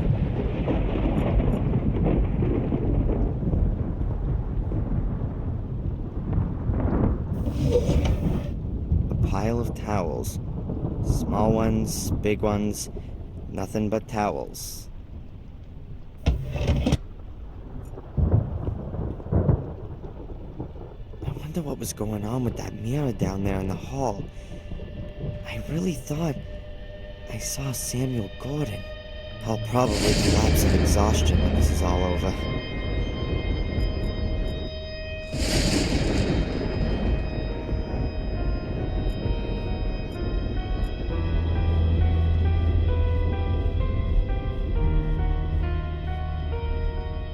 I have no idea what that's supposed to be. It looks a bit like a sentinel. The grand staircase leads down to the lodge entrance hall.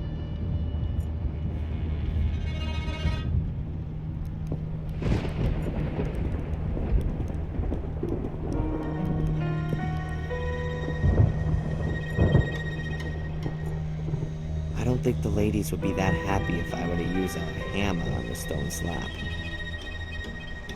You'd hear that through the castle. Well, the police would be straight on to me, and then things would get really complicated. That's taking it a bit far. I've got to find another quiet way to open the slab. As long as the ladies are sitting in the hall, I can't search for the piece of mosaic undetected. I need to lure them away somehow.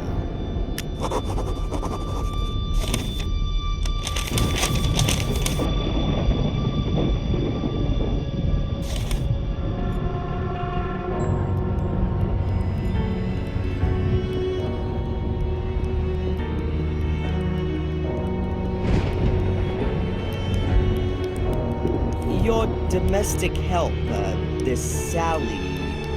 Ah, have you already met her? She doesn't really seem to fit in here. With us old people, do you mean? She seems to be the exact opposite of Bates. That's a sharp observation. She embodies everything which is the opposite of Bates. Undisciplined, untidy, unreliable. She gossips. Perhaps he wanted to demonstrate to you what you have in him. I know exactly what I have in him. But I also know he's not well. He can no longer care for the house and us old ladies all on his own. I will look for the next domestic help. And it will be someone rather more industrious. Someone who will rarely take the load off Bates. The castle is very beautiful, but, well, It's slowly falling down, you mean? I'm afraid you're right. And it's not the only thing here that's falling down. How do you mean that? The Gordon line. We've lived here in this area for centuries and have shaped it like no one else. Our family is going to die out, Mr. Falk. Soon, there won't be any more Gordons. And the worst thing is, I am no longer even sure that this will be a loss. You mean because of... Because of the misery for which some of us are responsible. Yes. just realized that if Angelina's right, then this woman is my grandmother. She doesn't seem to know anything about her grandson. Or maybe she does. Her look was somehow strange. I'll go and take a bit of a look around. Of course.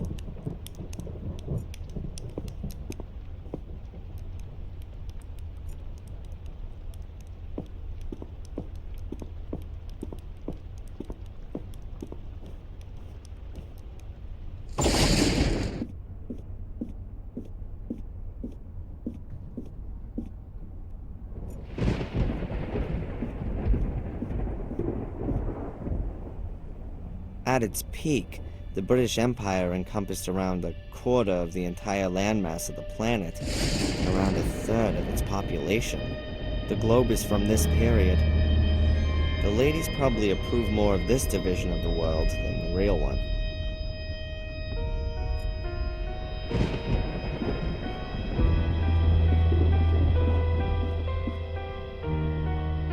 Bibles and religious texts. Some of them look damn valuable. I wouldn't be surprised if there was a handwritten version hidden somewhere here. The Encyclopedia Britannica in at least 3 editions. Would there ever be a bigger reference book? Shakespeare dramas, Shakespeare tragedies, Shakespeare comedies. Ah, poetry by Shakespeare.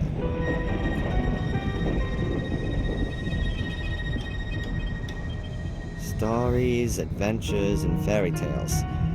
Dickens, Defoe, Anderson, Jules Verne. These are probably the most modern books in this library.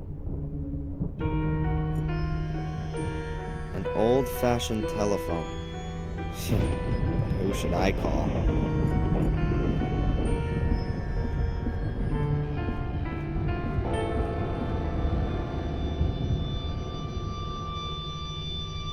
That's the Gordon's family tree, almost the same as the one in Wales.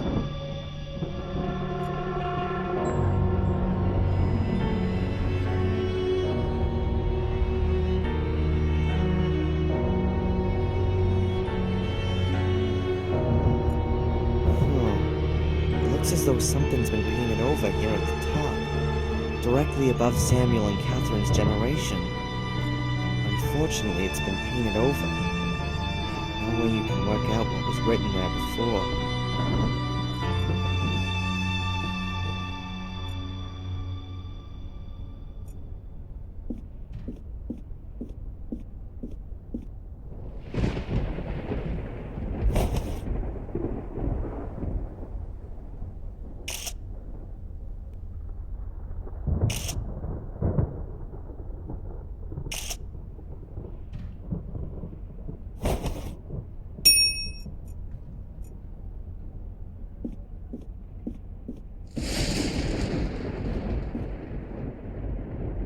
A little side table with a tea service on it, but no tea and no teapot.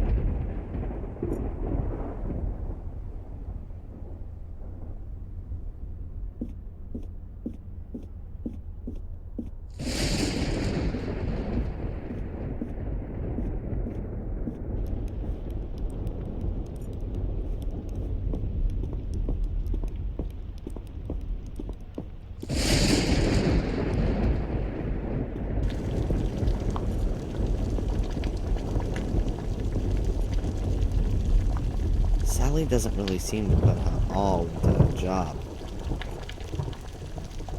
An old, original English teapot. My mom used to have a similar one. I could ring for tea time. That would get the ladies out of the hall, and leave me to have a good go at the stone slab by the globe.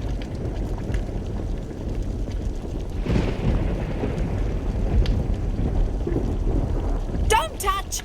Please excuse me, but this teapot is very old, and Bates has told me many times that I must look after it carefully. He's just popped down to the village to get some tea. We've run out. There's no more tea? I didn't even think that'd be possible in an English castle. Bates said that the tea had gone bad. He got rid of it. Huh. Or he needed an excuse to go to the village.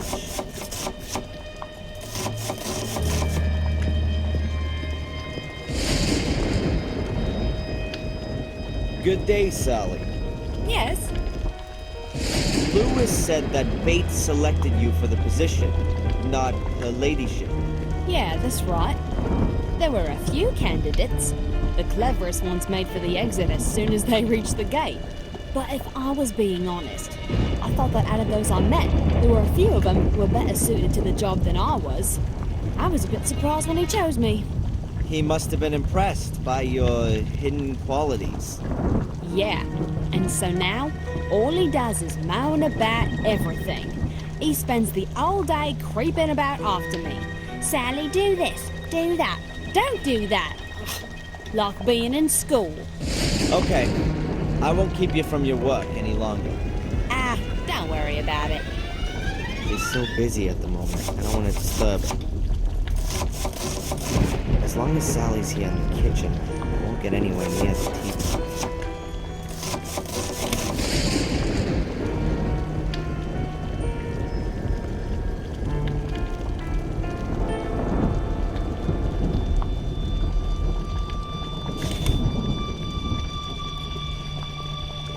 The door leads to a dining hall that looks like it hasn't been used for years. You can reach the entrance hall from there.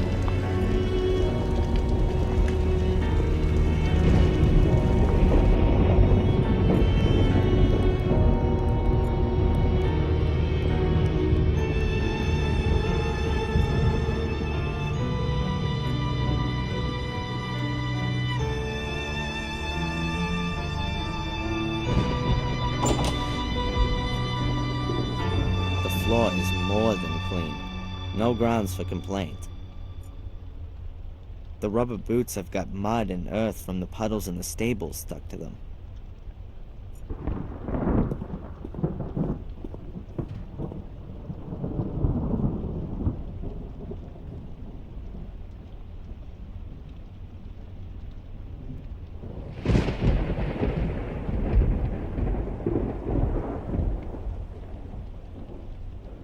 Oh, what a mess.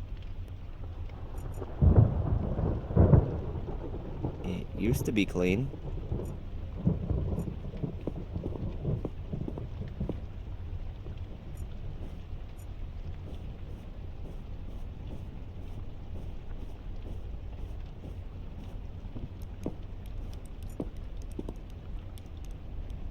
That's the way to the kitchen.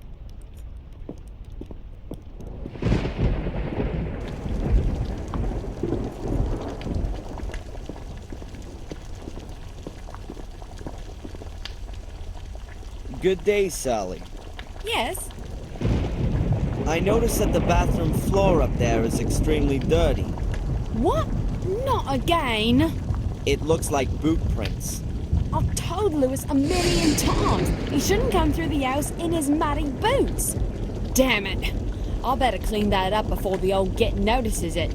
Otherwise, he'll have me cleaning it again and again and again.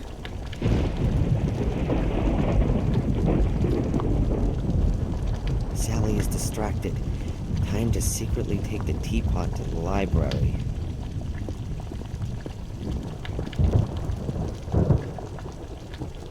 And then I'll try to work out where I can get some tea at short notice.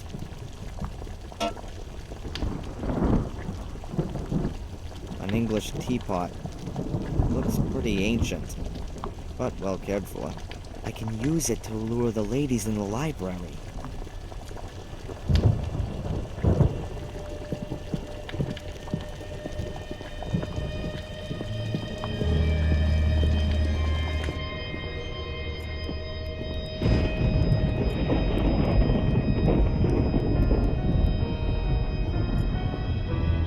Sally is cleaning the bathroom floor.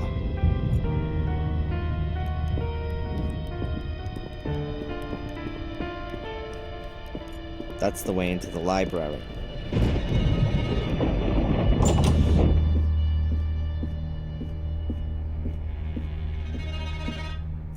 Unlike the library, the big entrance hall seems a bit cold. The fireplace provides the only hint of coziness.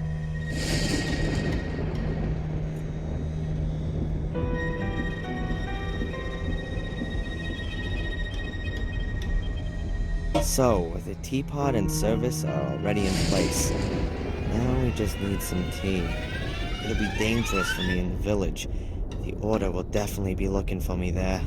But it'd be a good opportunity to see if Bates is trying to alert the Order. I'm gonna have to go back to the village and get some tea.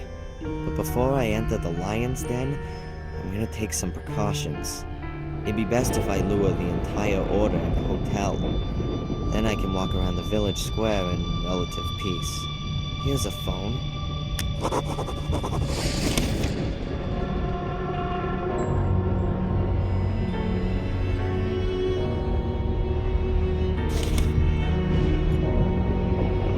Okay, let's do it.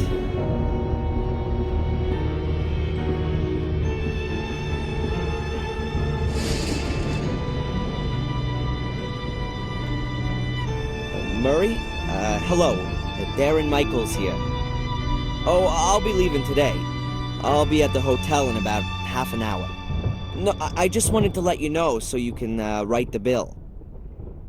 Nothing to pay? Oh, right. I paid in advance. Never mind. Now you know. See you in half an hour, Murray. See you soon. Okay, so Murray knows. If I'm not completely mistaken, most of the Order will be waiting for me at the hotel in half an hour. To the village.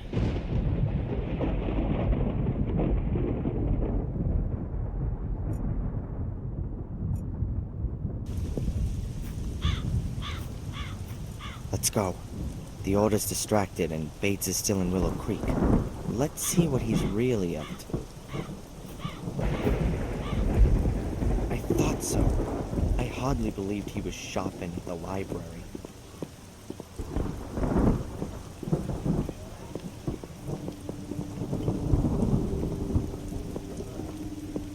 Damn it, Tom's here again.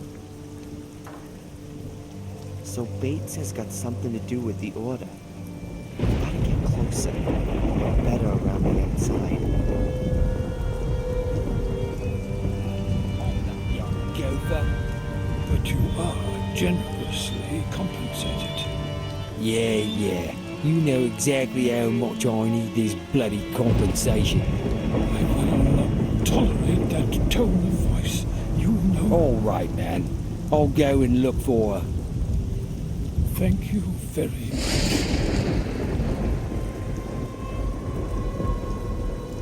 Interesting.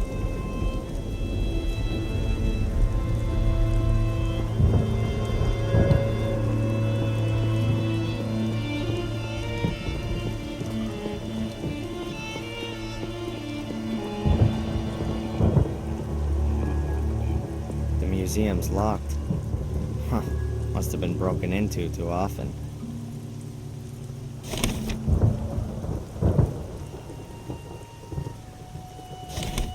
I've got to get some tea from the pub before I go back to the castle. And I'm certainly not going to go back to the hotel for the time being.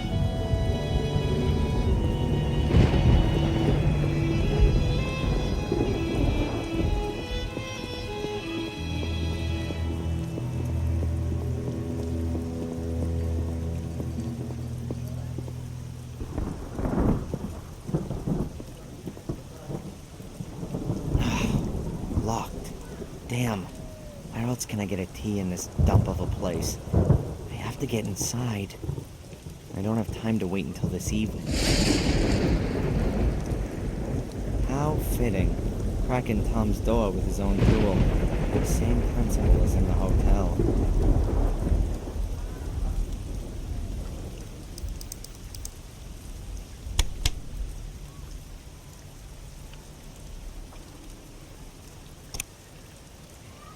But it's damn well worked. I'd better hurry up. Well, the same principle.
wire snapped. But I've achieved what I wanted to. Let's get the tea first. I don't want to have broken in here for nothing.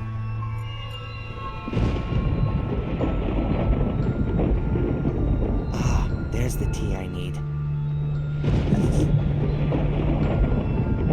Now, quickly back to the castle.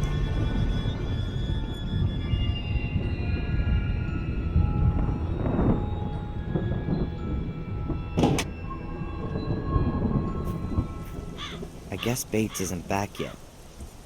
There are no answers to my questions in the village. Just a bunch of order numbers.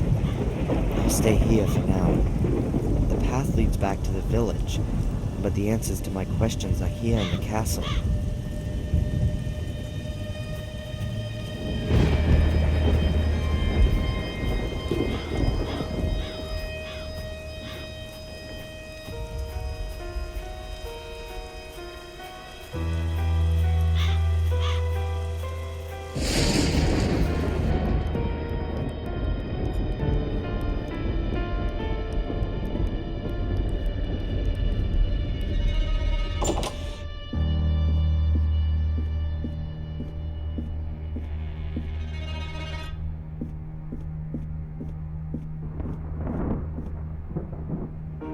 The tea service and the teapot are here, but the tea itself is missing. Tea. The brand doesn't mean a thing to me. Everything's ready. Just need some hot water. I'll just let Sally know. Everything is ready for tea time.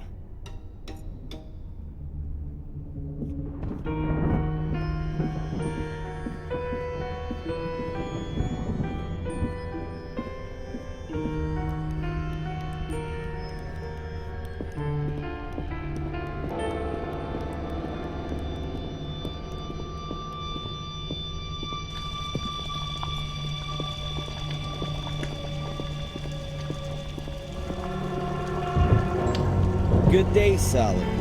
Yes? Sally, Bates has asked me to tell you that you can announce tea time today. Now all we're missing is the hot water. Oh, so I'm good enough for that now, am I? He was rather exhausted after doing the shopping. No wonder. I don't understand why he simply didn't tell Lewis to go.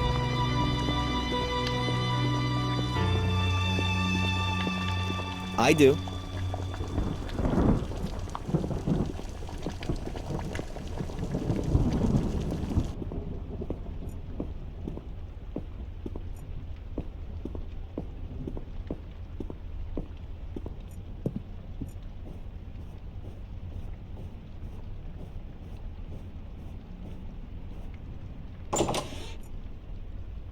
The floor is sparkling clean again. Sally's done a good job, but she didn't really have a choice considering Bates' standards. Sally put her cleaning things down here. An old metal bucket and a mop. I'll take the mop with me.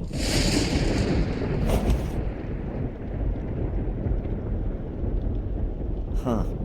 A big heavy wash rag. Probably older than me.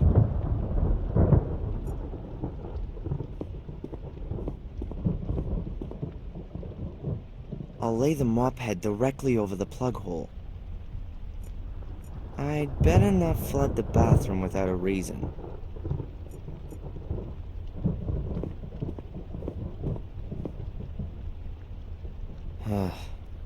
I look tired.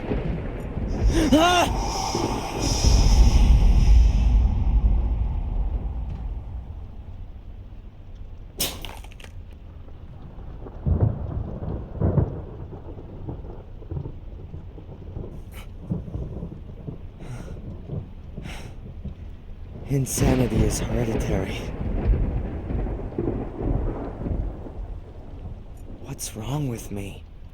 What are these visions? Samuel had a book in his hand, and he was pointing to this tile.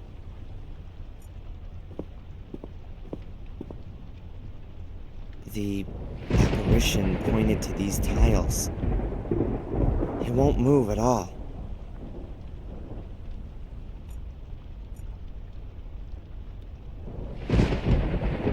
Whoa!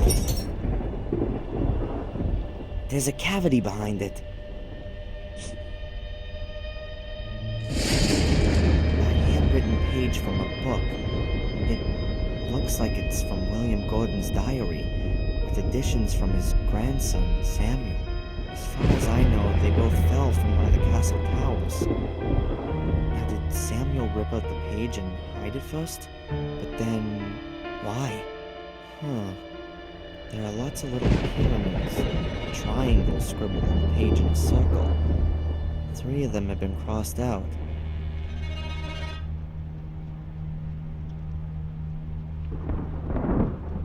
Now, I've seen these triangles somewhere before. There's nothing else in the cavity. And if I'm lucky, no one will notice the hole before I'm gone.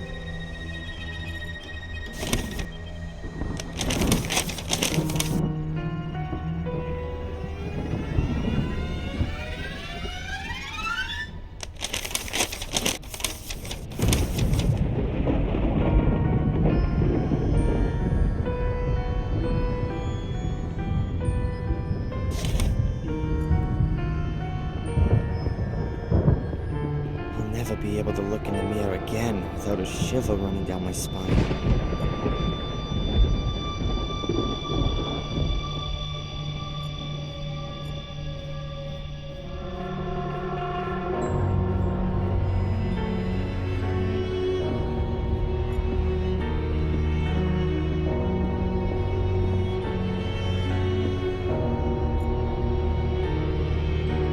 They seem to be the same pyramids that are in Samuel's diary.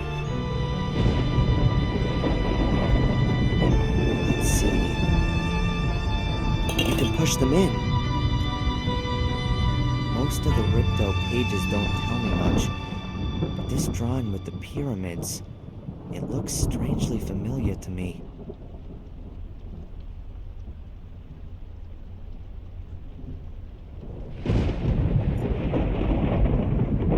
Obviously need to push down the ones that are marked in the diary. They seem to be the same pyramids that are in Samuel's diary.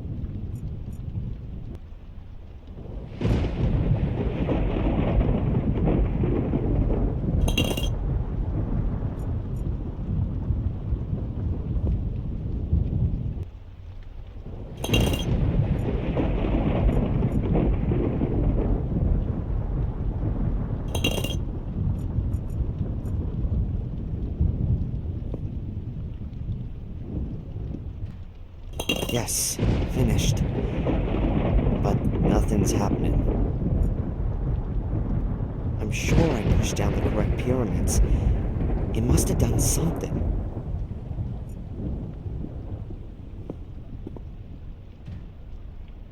I knew it. A secret compartment. And inside there is... the second piece of mosaic. What are you doing there, sir? I was just looking at this space here. Unusual, isn't it? Indeed it is. There was always a stone slab there before. Perhaps someone removed it. I will ask Sally about that.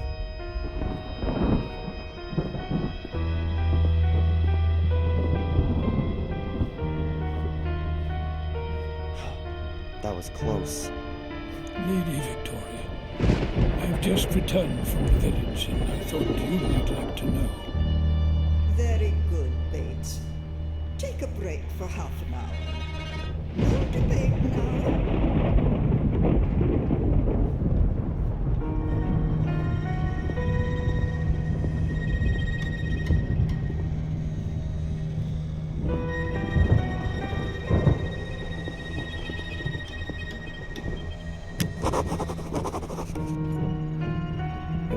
Me of the leaded glass in church windows.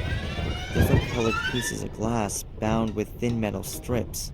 According to Angelina, all three pieces together will open the access to the catacombs under the old academy. There are several colored pieces of glass bound up in the second mosaic tile, too.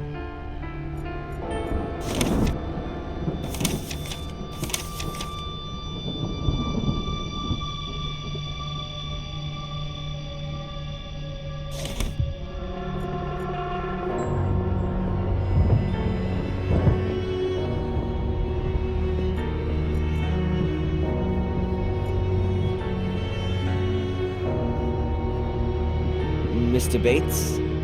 Yes?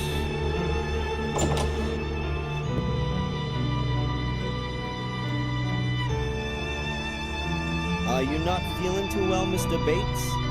I'm fine. I'm fine. Perhaps you should have a lie down. I'll have a lie down when I have time to do so. The work won't get done on its own. Sally could do it. I doubt that very much. You don't think too much of Sally, then? I don't think too much of her work. So why do you employ her? It wasn't my idea. Her ladyship insisted that we should employ a relief. Not a great choice, apparently. It won't last long. She'll soon have enough and then disappear. Lady Victoria. Yes, sir? She seems to me to be rather bitter. She is a dignified old lady who has to bear a greater burden than I would wish for her. The death of her husband and her two sons, the murders, the castle's decline, the end of the family line. You said it, sir. What can you tell me about Lady Eleanor? If you want to know something, why don't you ask her yourself? I'd like to hear your opinion. Why do you think she brought Lewis here with her, after her husband's death? And what do you mean by that, sir? Really now, I ask you, sir. Lady Eleanor is a lady, and she treats her servants accordingly. Lewis would have been unable to get a new position. He's simply too old. We can offer him a form of retirement here. But neither Lewis nor Lady Eleanor give the impression of being happy with the arrangement. You could maybe even believe that she owes him something. I would be aware of that, and I can tell you that your surmising is incorrect. I've noticed a huge locked door on the ground floor. I'd keep away from that, sir. Why? There was fire in the rooms through there some years ago. The damage was never properly repaired.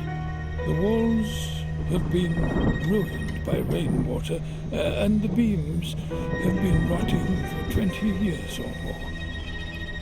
I think you would risk your life going into that room of the house. That must have been quite some fire to destroy the wing like that. It was a dreadful tragedy, such as we've already suffered too many times here. It must now be 24 years ago.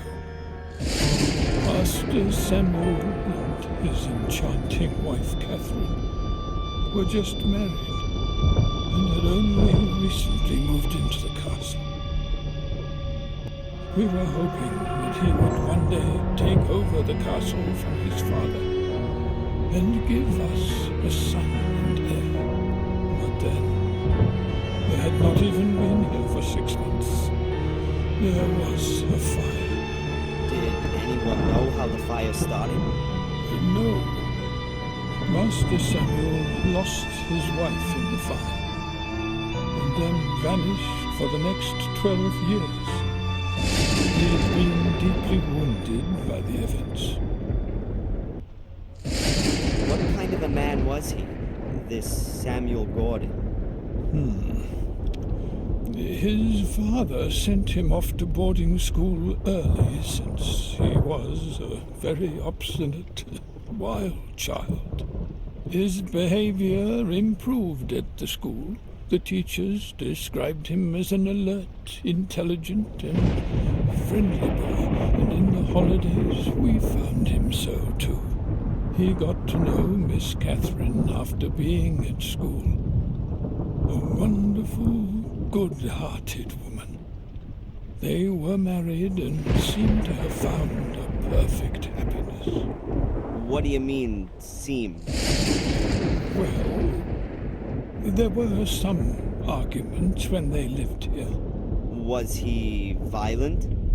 To her, I don't really know, but I fear he may have been. Miss Catherine was unhappy, and if there hadn't been some wonderful times every now and again, then she perhaps would have left him. It could have been noticeable to us at that time. The two faces of Samuel Gordon.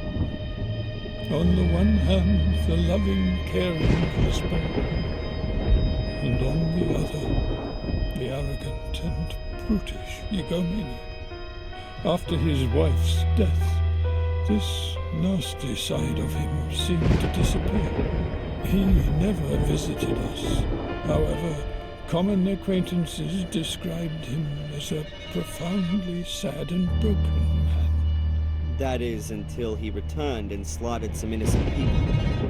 It's terrible. We all wonder ourselves. Perhaps we didn't want to believe that this evil side of his soul had returned. What can you tell me about Samuel's ghost, which some of the tourists believe they've seen? Indeed, there are a few tourists who believe they have seen him. But nothing unusual has happened for 12 years now. Apart from the castle being virtually besieged by tourists every now and again. But not anymore. No. Although only yesterday there was a married couple who came to see the castle and its alleged ghost. Since they asked me politely in advance, I let them have a look around the garden. But did they find what they wanted? I very much doubt it. There are no ghosts here. Were there any other victims of the fire? Anyone injured, perhaps? Our cook at the time was the first to discover the fire. Tried to pull young Mrs. Gordon from the flames. She became trapped by the flames and would have burnt to death had she not saved herself by leaping out of a window. But she injured her back very badly and had to leave us after that. Why are you interested in things which happened here so many years ago? The young lady at the lighthouse was also burned. I find the connection rather stretched. I'll catch you later, Bates. Goodbye, sir. Bates is sitting in his room with an oxygen mask on. The trip to the village seems to have really worn him out.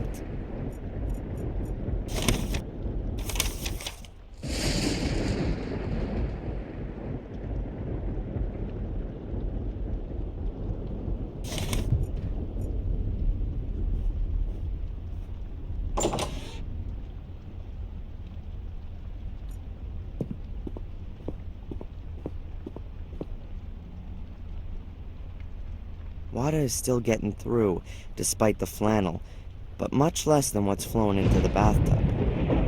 That should create a distraction.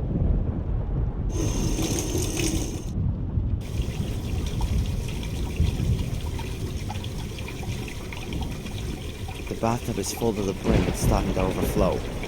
If no one does something about it soon, there'll be water damage.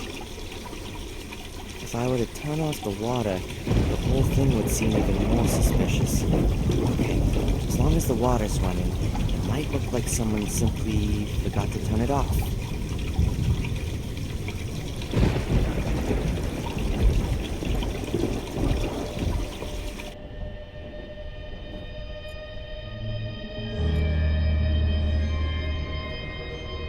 Mr. Bates?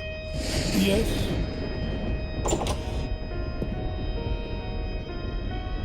Mr. Bates, the bathroom's underwater. Sorry? I was just going past the bathroom, and the water was already washing into the hall. Can you please get Sally, sir? If Sally doesn't go to the bathroom soon, then Bates will go get her himself and find me here. I'd better let her know myself.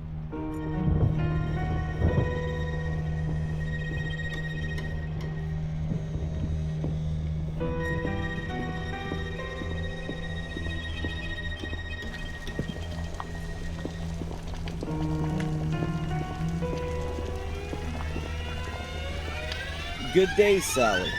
Yes? Sally, quick! The bathroom's underwater. What? Bates is really mad. You must have forgotten to turn the water off. Oh, me? No, no!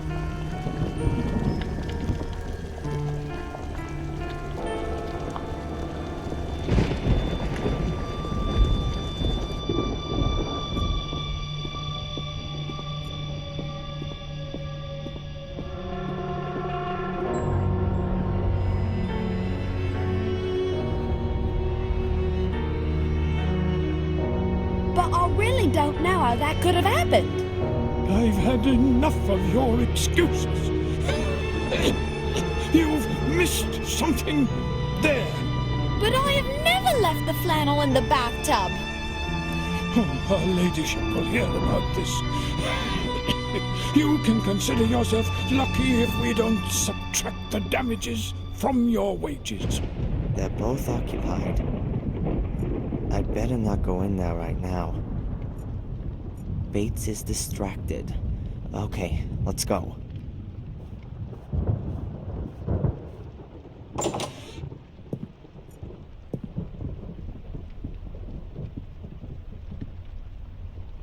The bottle probably contains pure oxygen. It helps sick people breathe much easier. You can see straight away that Bates isn't well. He seems to have problems breathing. Perhaps lung cancer. Bates must be very sick. When he was sitting here earlier, I could see he's dying. Bates would be better off in a hospital, but he would rather die than leave this castle. The window looks out towards the castle gate. I can see the steps, the trees, nothing of interest.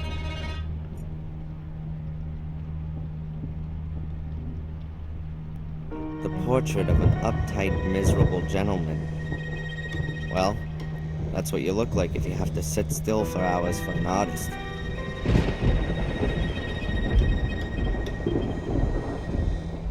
I have no idea who that is. There's no name on it. It's not one of the usual suspects. Not Shakespeare, not an ancient Greek. So what does Bates read then? Heinlein, Dick, Lem, Zalazny. Wow, the man really has taste.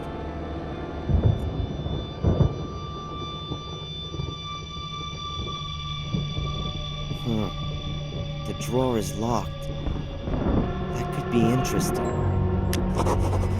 The drawer is locked and seems to be very sturdy. I need the key.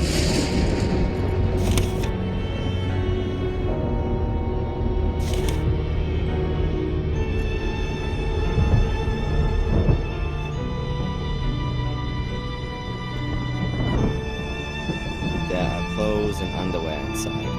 Nothing important. The butler is an orderly person, just as you'd expect. I can't find anything interesting. Bates isn't gonna leave any important documents lying around on his desk.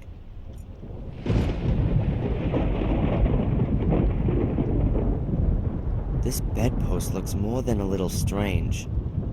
There's a slot in the side of the post. What have we got here? Hey, there's a little brass key inside.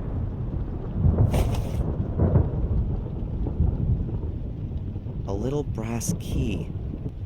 It could belong to Bates's desk drawer. It's too small for a door key.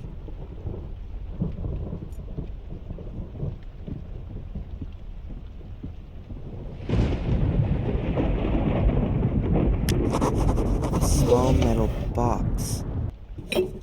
A few documents. And a photo. That's my mother. It's a picture of Mom, Bates, and a few other servants in the snow in front of the entrance portal. Underneath it says, "The Good Spirits of Black Mirror Castle, Christmas 1969. That doesn't add up. I was born in February 1970, and in this picture, my mother doesn't look at all like she's 7 months pregnant. Does that mean... No. The photo must have been labeled wrong.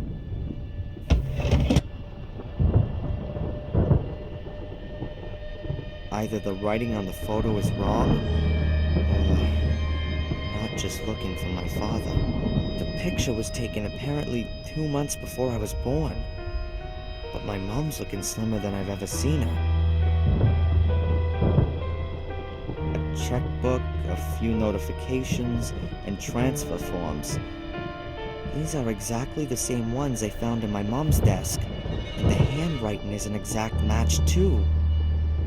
So it was Bates who was regularly sending cash to my mom. But on whose behalf? And am I really just looking for my father? This thing here could still be interesting. There's a note here between the papers. It has a header which says, "Combination." The documents prove that Bates had transferred money to my mom every month. Sadly, there's no clue to whoever he was doing it for.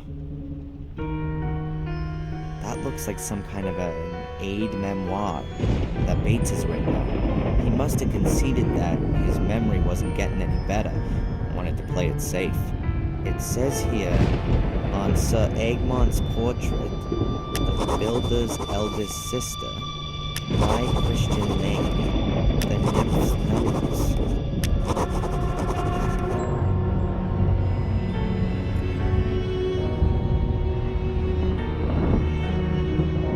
It's too heavy for a jewelry box. I guess it's more like some kind of old-fashioned casket. It almost looks like a combination lock, just with symbols instead of numbers. Oh, am I kidding? There are thousands of possible combinations. I'm not going to get any further with trial and error. I first need to find out which symbols are the right ones.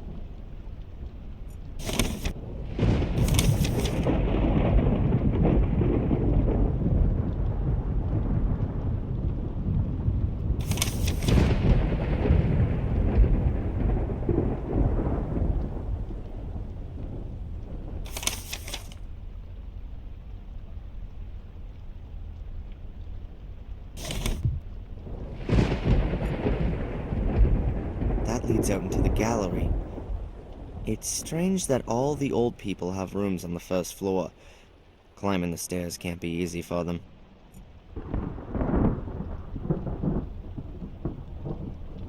Hopefully, they're both still occupied. We're going to discuss this immediately. But nothing happened! Only because the police officer discovered it before it was too late. Do you know what might have happened?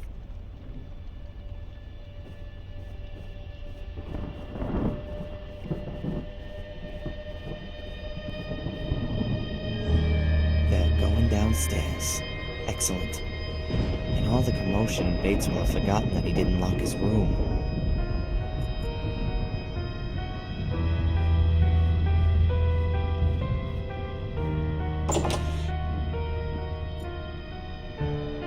The water on the floor and in the bathtub is gone, as well as the flannel. No, thank you. Once a day is enough.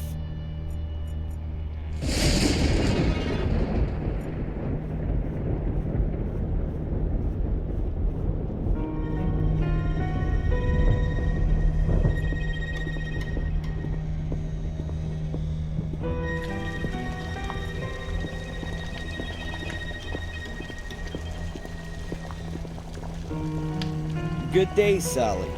Yes? Do you know Bates's Christian names? What? No. Lucifer, maybe. Does the name Sir Egmont mean anything to you? Sir Egmont? Of course. Really? Who's that then? And why do you want to know that? I need the information for my investigation. And what if I didn't tell you? What's that supposed to mean? Come on, tell me. Well, one good turn. Being a copper, you can certainly do me a little favor. My brother Rupert's got a problem with a few speeding tickets. Maybe you could... Hey, slow down. I'm not the traffic police. Tell me who Sir Egmont is, or your brother's speeding tickets will be the least of your problems. You can't force me. I'm not telling you anything until you've helped me out, too. Okay. So what's your brother's name? Rupert Wood. I'll see if there's anything that can be done. Perhaps I can fool her on this. Okay. I won't keep you from your work any longer. Ah, don't worry about it.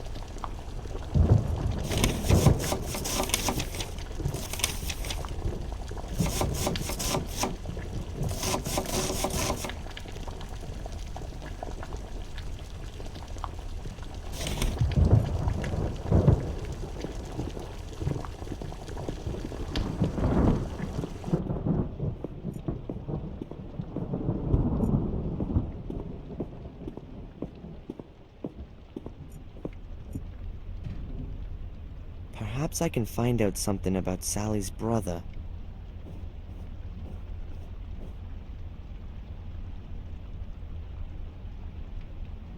Hello, operator?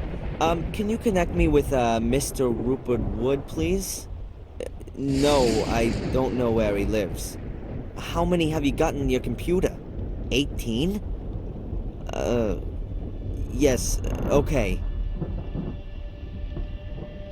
18 Rupert Woods. It's gonna take too long. I can forget that until I have more information on the brother.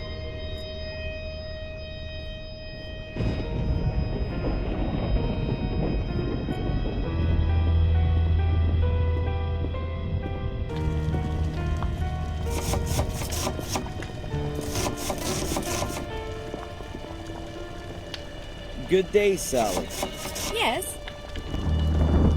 The speeding tickets have been cancelled. Now, what's all this about Sir Egmont? The tickets have gone? Wow, that was quick. So, where does my brother live and how old is he? And where am I supposed to know that from? If you really had got the tickets cancelled, then you'd know. I'm not helping you until you've helped my brother. Okay.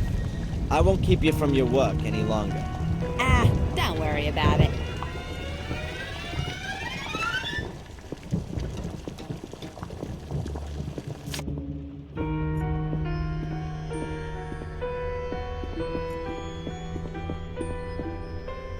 He looks tired and old.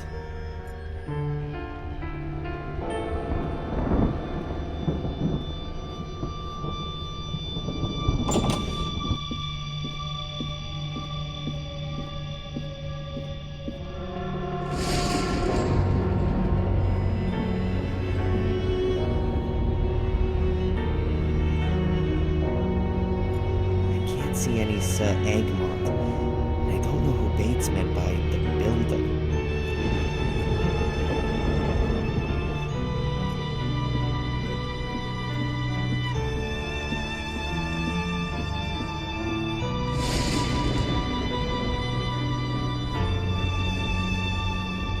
Does the name Sir Egmont mean anything to you? A remote neighbour in Wales was called Sir Egmont, but you surely can't mean him. No, surely not. Sir Egmont must be someone that Bates knew personally. Otherwise, the aide memoir would make no sense. Do you know Bates' first name? What a strange question. I'm afraid I can't help you with that. Can you tell me who else, apart from Marcus and Mordred, constructed this castle? There must be a few. But you should ask Victoria, or even better, Bates. They know a lot more about the history of the castle than I do. I can't really ask Bates. He could become suspicious. I'm going to have another look around. Goodbye, Lady Eleanor. It's nice to see another face in this house.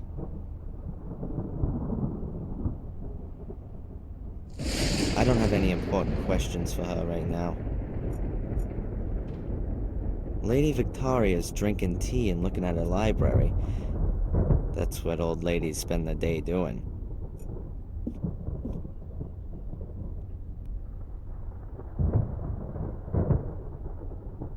Do you know where Sally comes from? Oh, now you're asking me something. She's from a farm. Her brother took over the farm from their parents, as far as I know. But I can't remember where the farm is. Can you tell me Bates's first name? Now that's odd.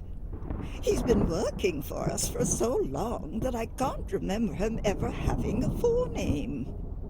Please ask him yourself, Mr. Falk. If that was only so simple. Is there a Sir Egmont in the Gordon family? Sir Egmont? No. That doesn't ring a bell at all. Or perhaps is there someone in the area with the name? No. I'm sorry. Not that I know of. Strange. Someone who Bates knows, but not Lady Victoria. That doesn't make things simpler, exactly. As I understand it, this house was built by your two ancestors, Marcus and Mordred. Is that correct?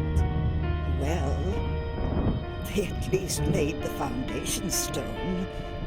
Most of the foundations, the cellars, and a few walls are from that period. Not the rest. Oh, no.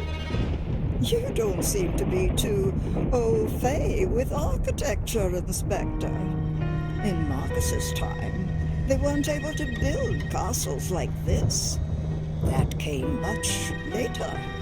Who gave the castle its, present-day look? Many of the masters of Black Mirror improved and extended the castle, laid the gardens, and modernized all of the fixtures and fittings.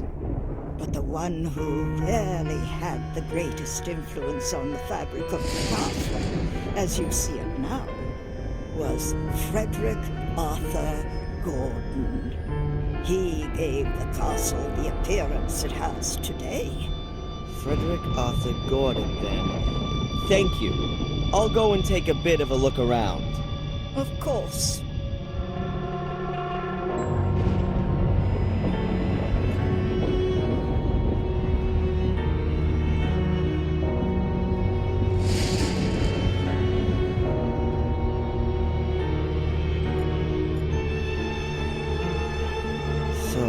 Frederick Arthur Gordon, where are you? Ah, here he is. Frederick had 4 sisters. The oldest answered to the pretty name of Rose. Old Frederick Arthur's oldest sister was called Rose. Ah, the Rose! They're drinking tea. I don't want to annoy them. As long as the ladies are drinking tea, I should choose somewhere else to make my call.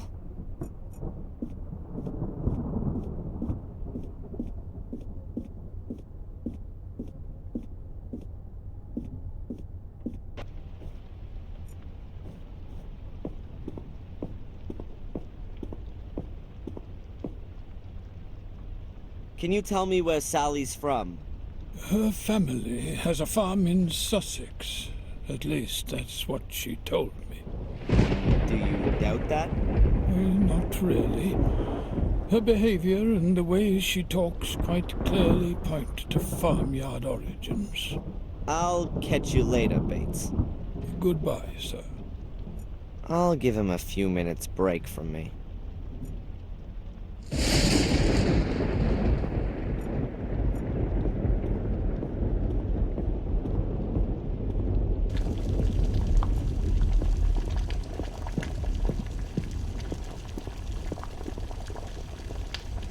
Good day, Sally. Yes? The thing with the tickets has been sorted out already. What does Sir Egmont have to do with any of that? You're taking the mickey, aren't you? How old is my brother then, and what's his address?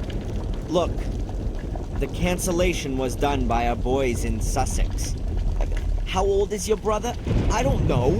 But for canceling the tickets, that information is irrelevant anyway. Then ask your boys over there in Sussex. I want to be sure you've taken care of my brother's problem. Okay, I won't keep you from your work any longer. Ah, don't worry about it.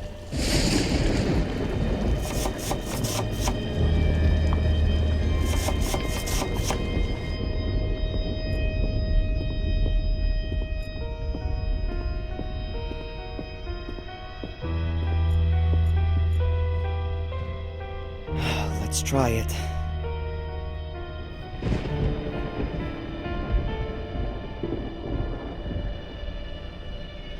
Hello, operator?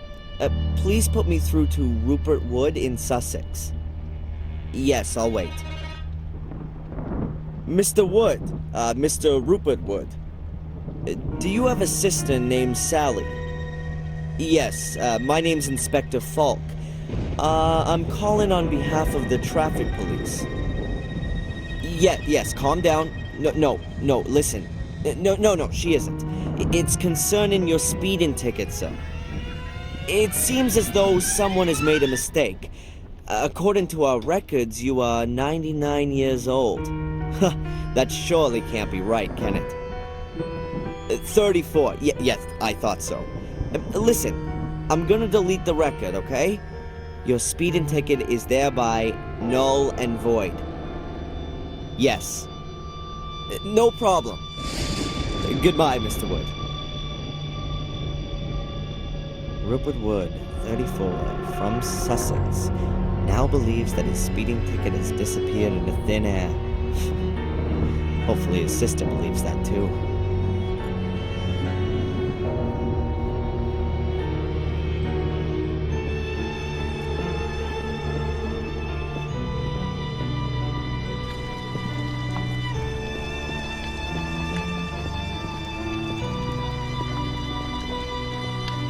Good day, Sally. Yes? All right. The speeding tickets have been canceled. Now, what's all this about Sir Egmont? So, where does my brother live, and how old is he? Rupert Wood, 34, domiciled in Sussex, as of now, does not have any speeding tickets against him. You're a darling. Okay, that's enough. Now, will you at last tell me who Sir Egmont is?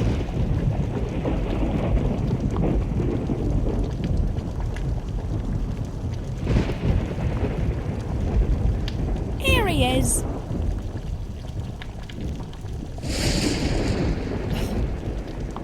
Breakfast cereal? Sir Egmont's finest breakfast flakes. They're Bates's favourite. They're very soft and easy to chew.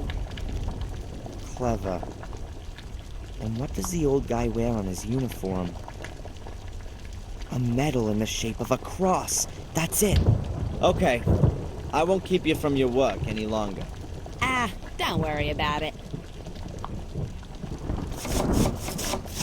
Sir Egmont's breakfast flakes. They show some grumpy old guy in a uniform. There's a huge great medal on his chest in the shape of a cross.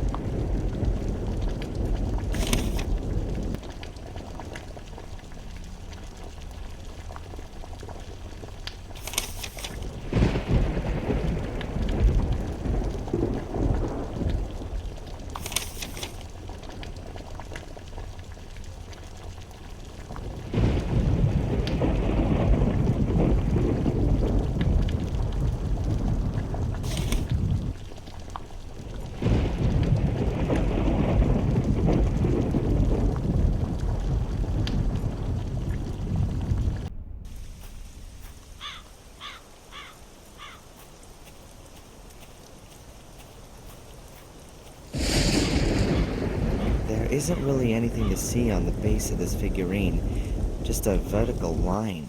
Is it supposed to be a Roman 1?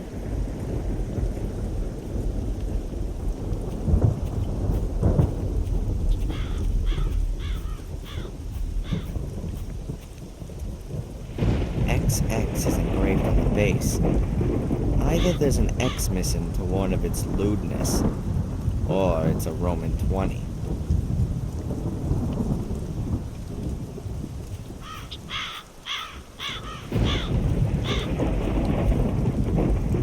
There's a Roman numeral carved into the base of the figurine. 19.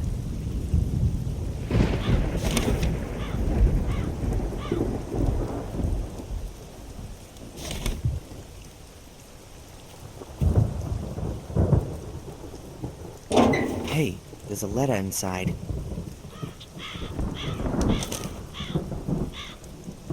It's addressed to Mr. Bates, Blackmere Castle, Willow Creek.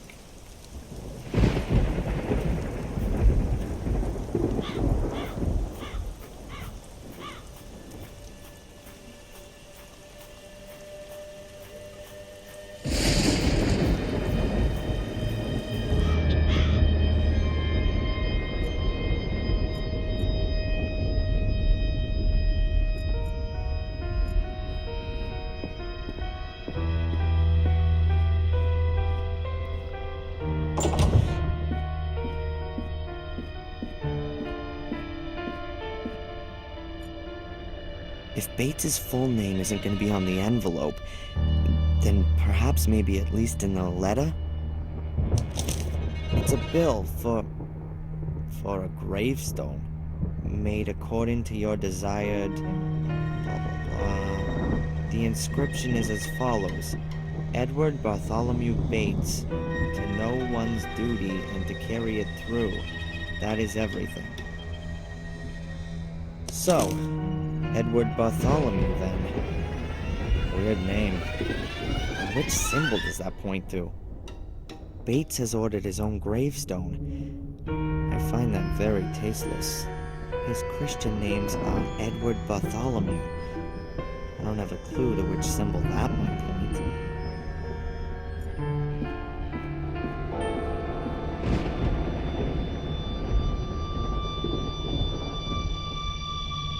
Do the names Edward or Bartholomew mean anything to you? Mean anything?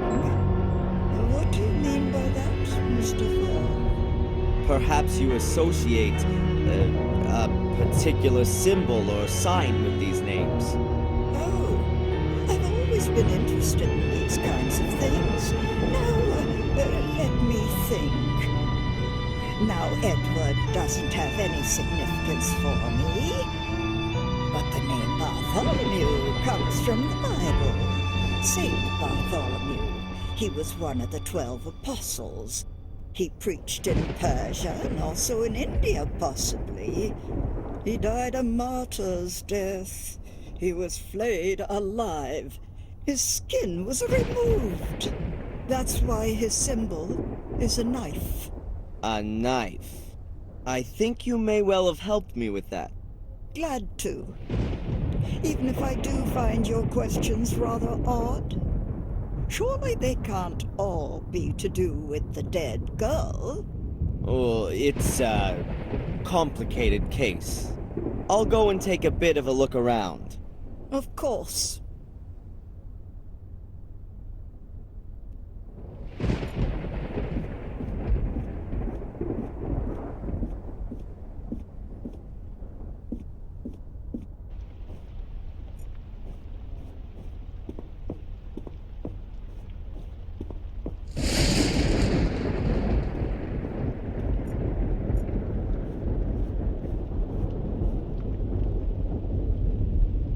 XVIII is written on the bottom corner. Ah, a Roman 18. Let's see. The nymphs have the numbers 1, 18, 19, and 20 on them. That would be 58 in total. But that doesn't help me with the symbols. What have these numbers got to do with the aide memoir? Maybe Maybe the numbers represent letters of the alphabet. What would that give us? A-R-S-T. Tars? No, star. Yes, of course, as simple as a star.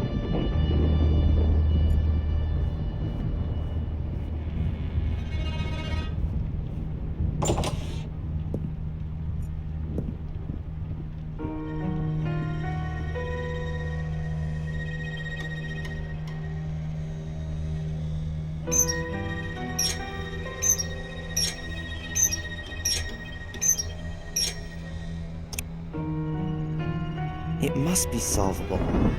At least I know all the symbols.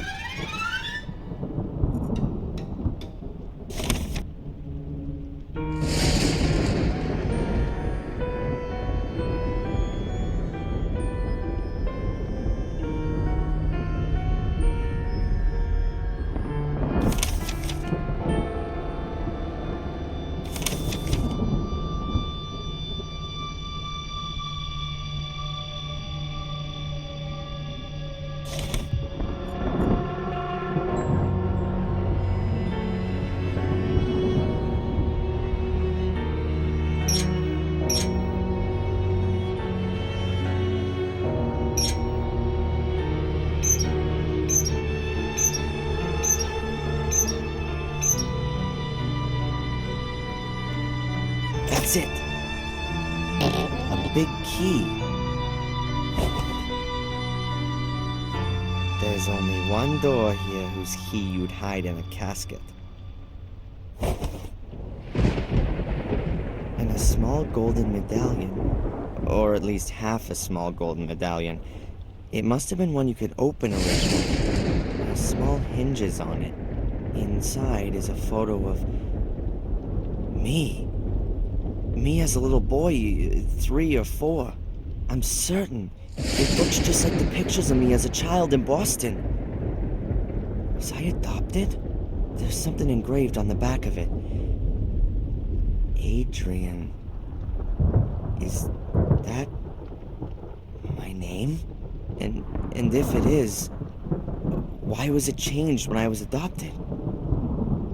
To make it more difficult for the Order to find me? My photo is in one half of the locket. The name Adrian is engraved on the back.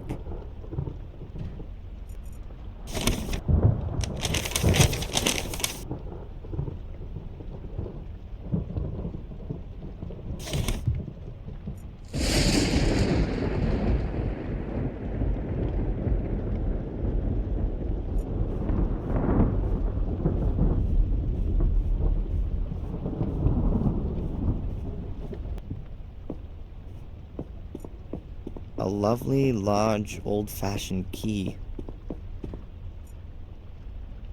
Time for a few answers.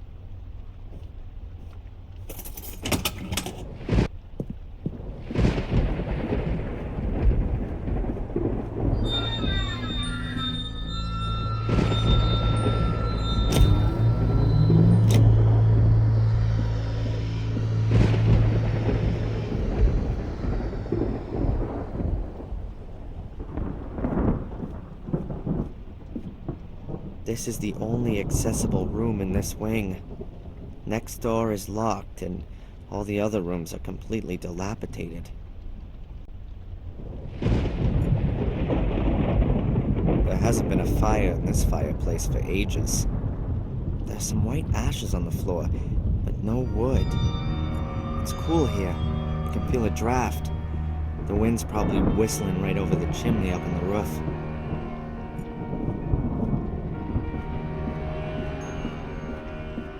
Another old picture like all the rest. A woman with a rigid face and dead eyes. I can't tell when the picture was painted. Time seems to stand still in this castle. A woman's clothing isn't much different to Lady Victoria's. The woman could have lived here 200 years ago. Or 20 years ago. The curtains are very tasteful and can't have been cheap. They're probably even made by hand. The material is really rough and old. It's grown stiff over the years.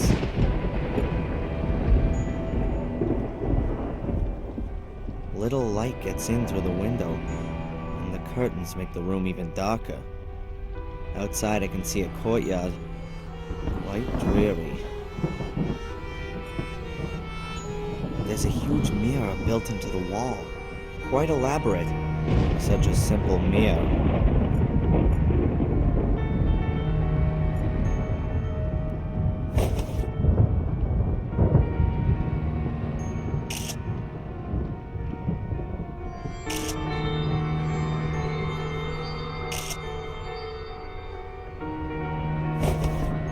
I think that the picture has turned out very well.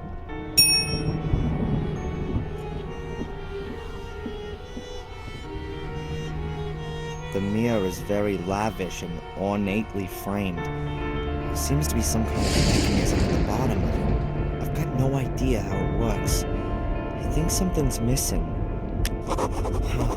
Something small is definitely missing. A ball or something that fits in this hole.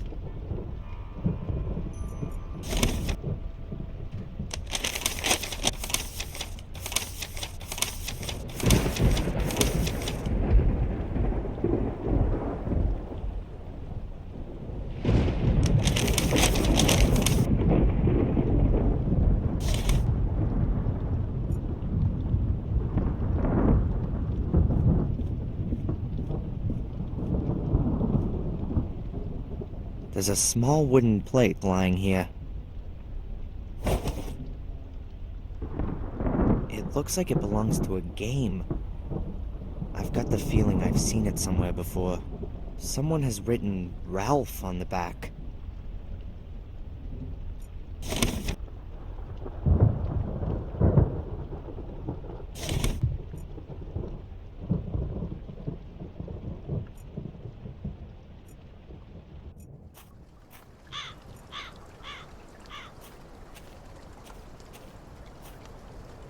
A thing from a kid's game.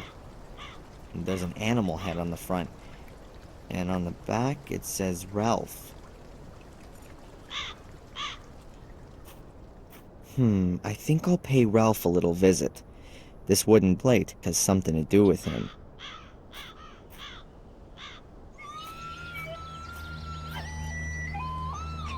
That's Ralph. And Mr. Bubby.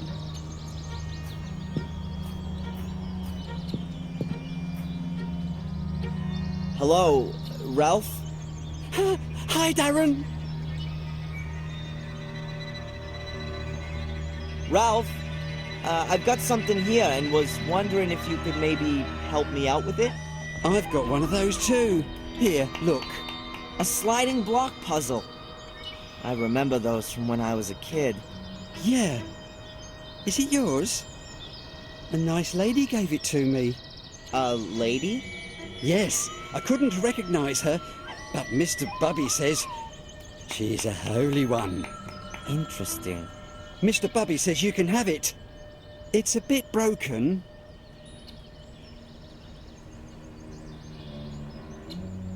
Well, that's very nice of Mr. Bubby. Thanks a lot. I need to get going, Ralph. See you. I remember this game from when I was a kid. I really liked playing it back then. There's something rattling inside when I shake it.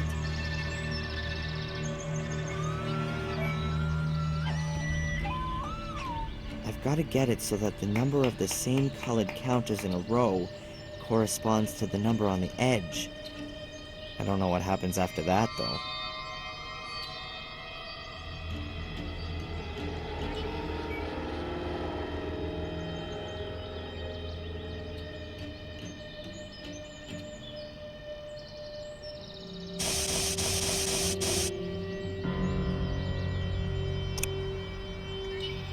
At the bottom right, there's a little flap, and it tinkles when I shake the puzzle. Maybe there's something in it. That way leads to the lighthouse, then back onto the castle.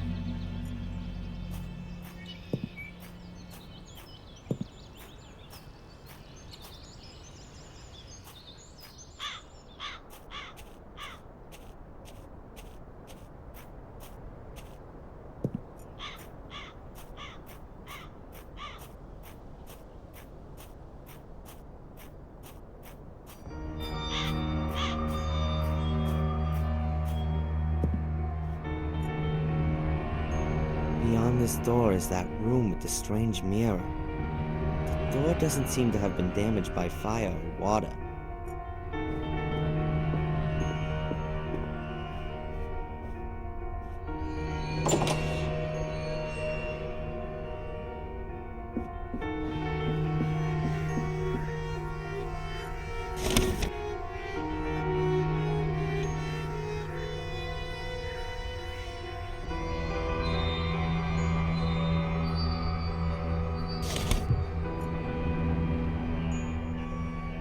I've got to get it so that the number of the same colored counters in a row corresponds to the number on the edge. I don't know what happens after that, though.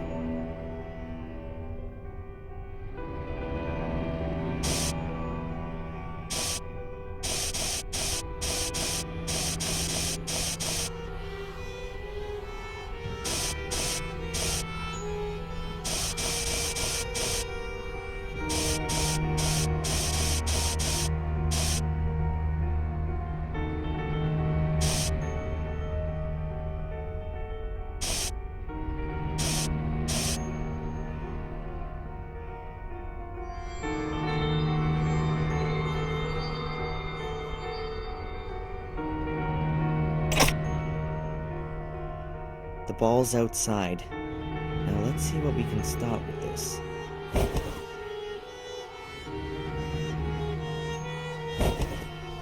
A little metal ball. Nothing really special about it, except that it's fairly heavy for its size.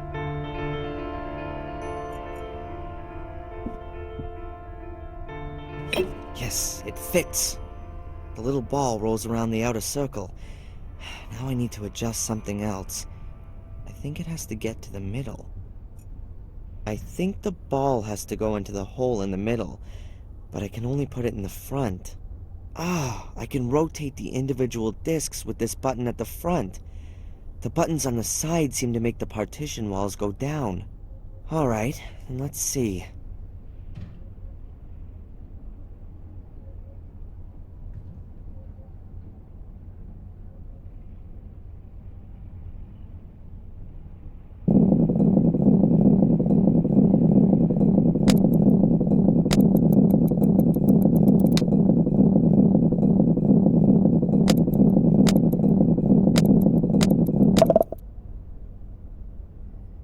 Got it.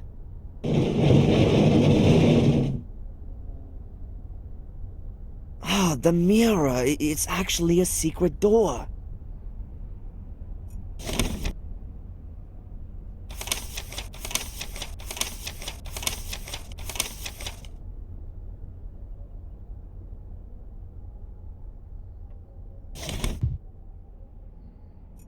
There's a secret door hidden behind the big mirror.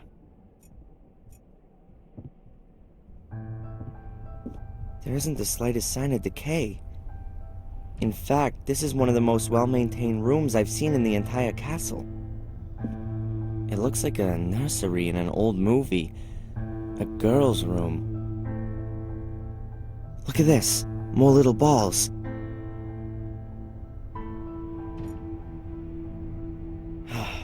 I've had enough of mirrors, especially in this castle.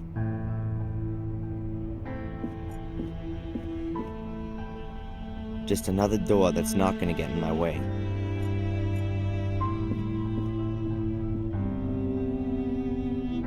These windows also look out in the courtyard, just like in the mirror room. You can't see either of the rooms when you're standing in front of the castle.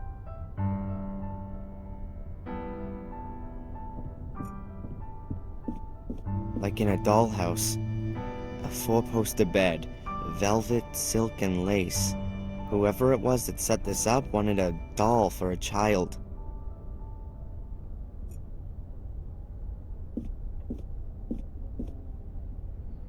A desk with Baroque handles and lots of drawers. It seems to have been used as a makeup table. A porcelain music box.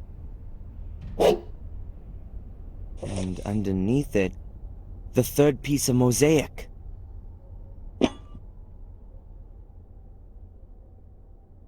This piece of mosaic isn't any different from the other two. All three together will open the access to the temple chamber.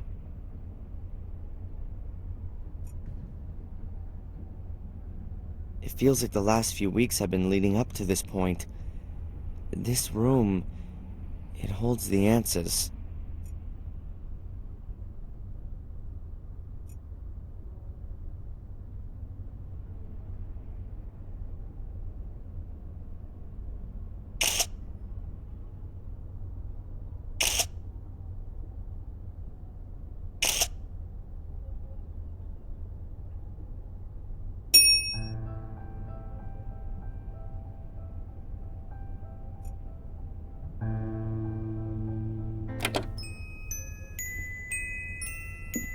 This melody,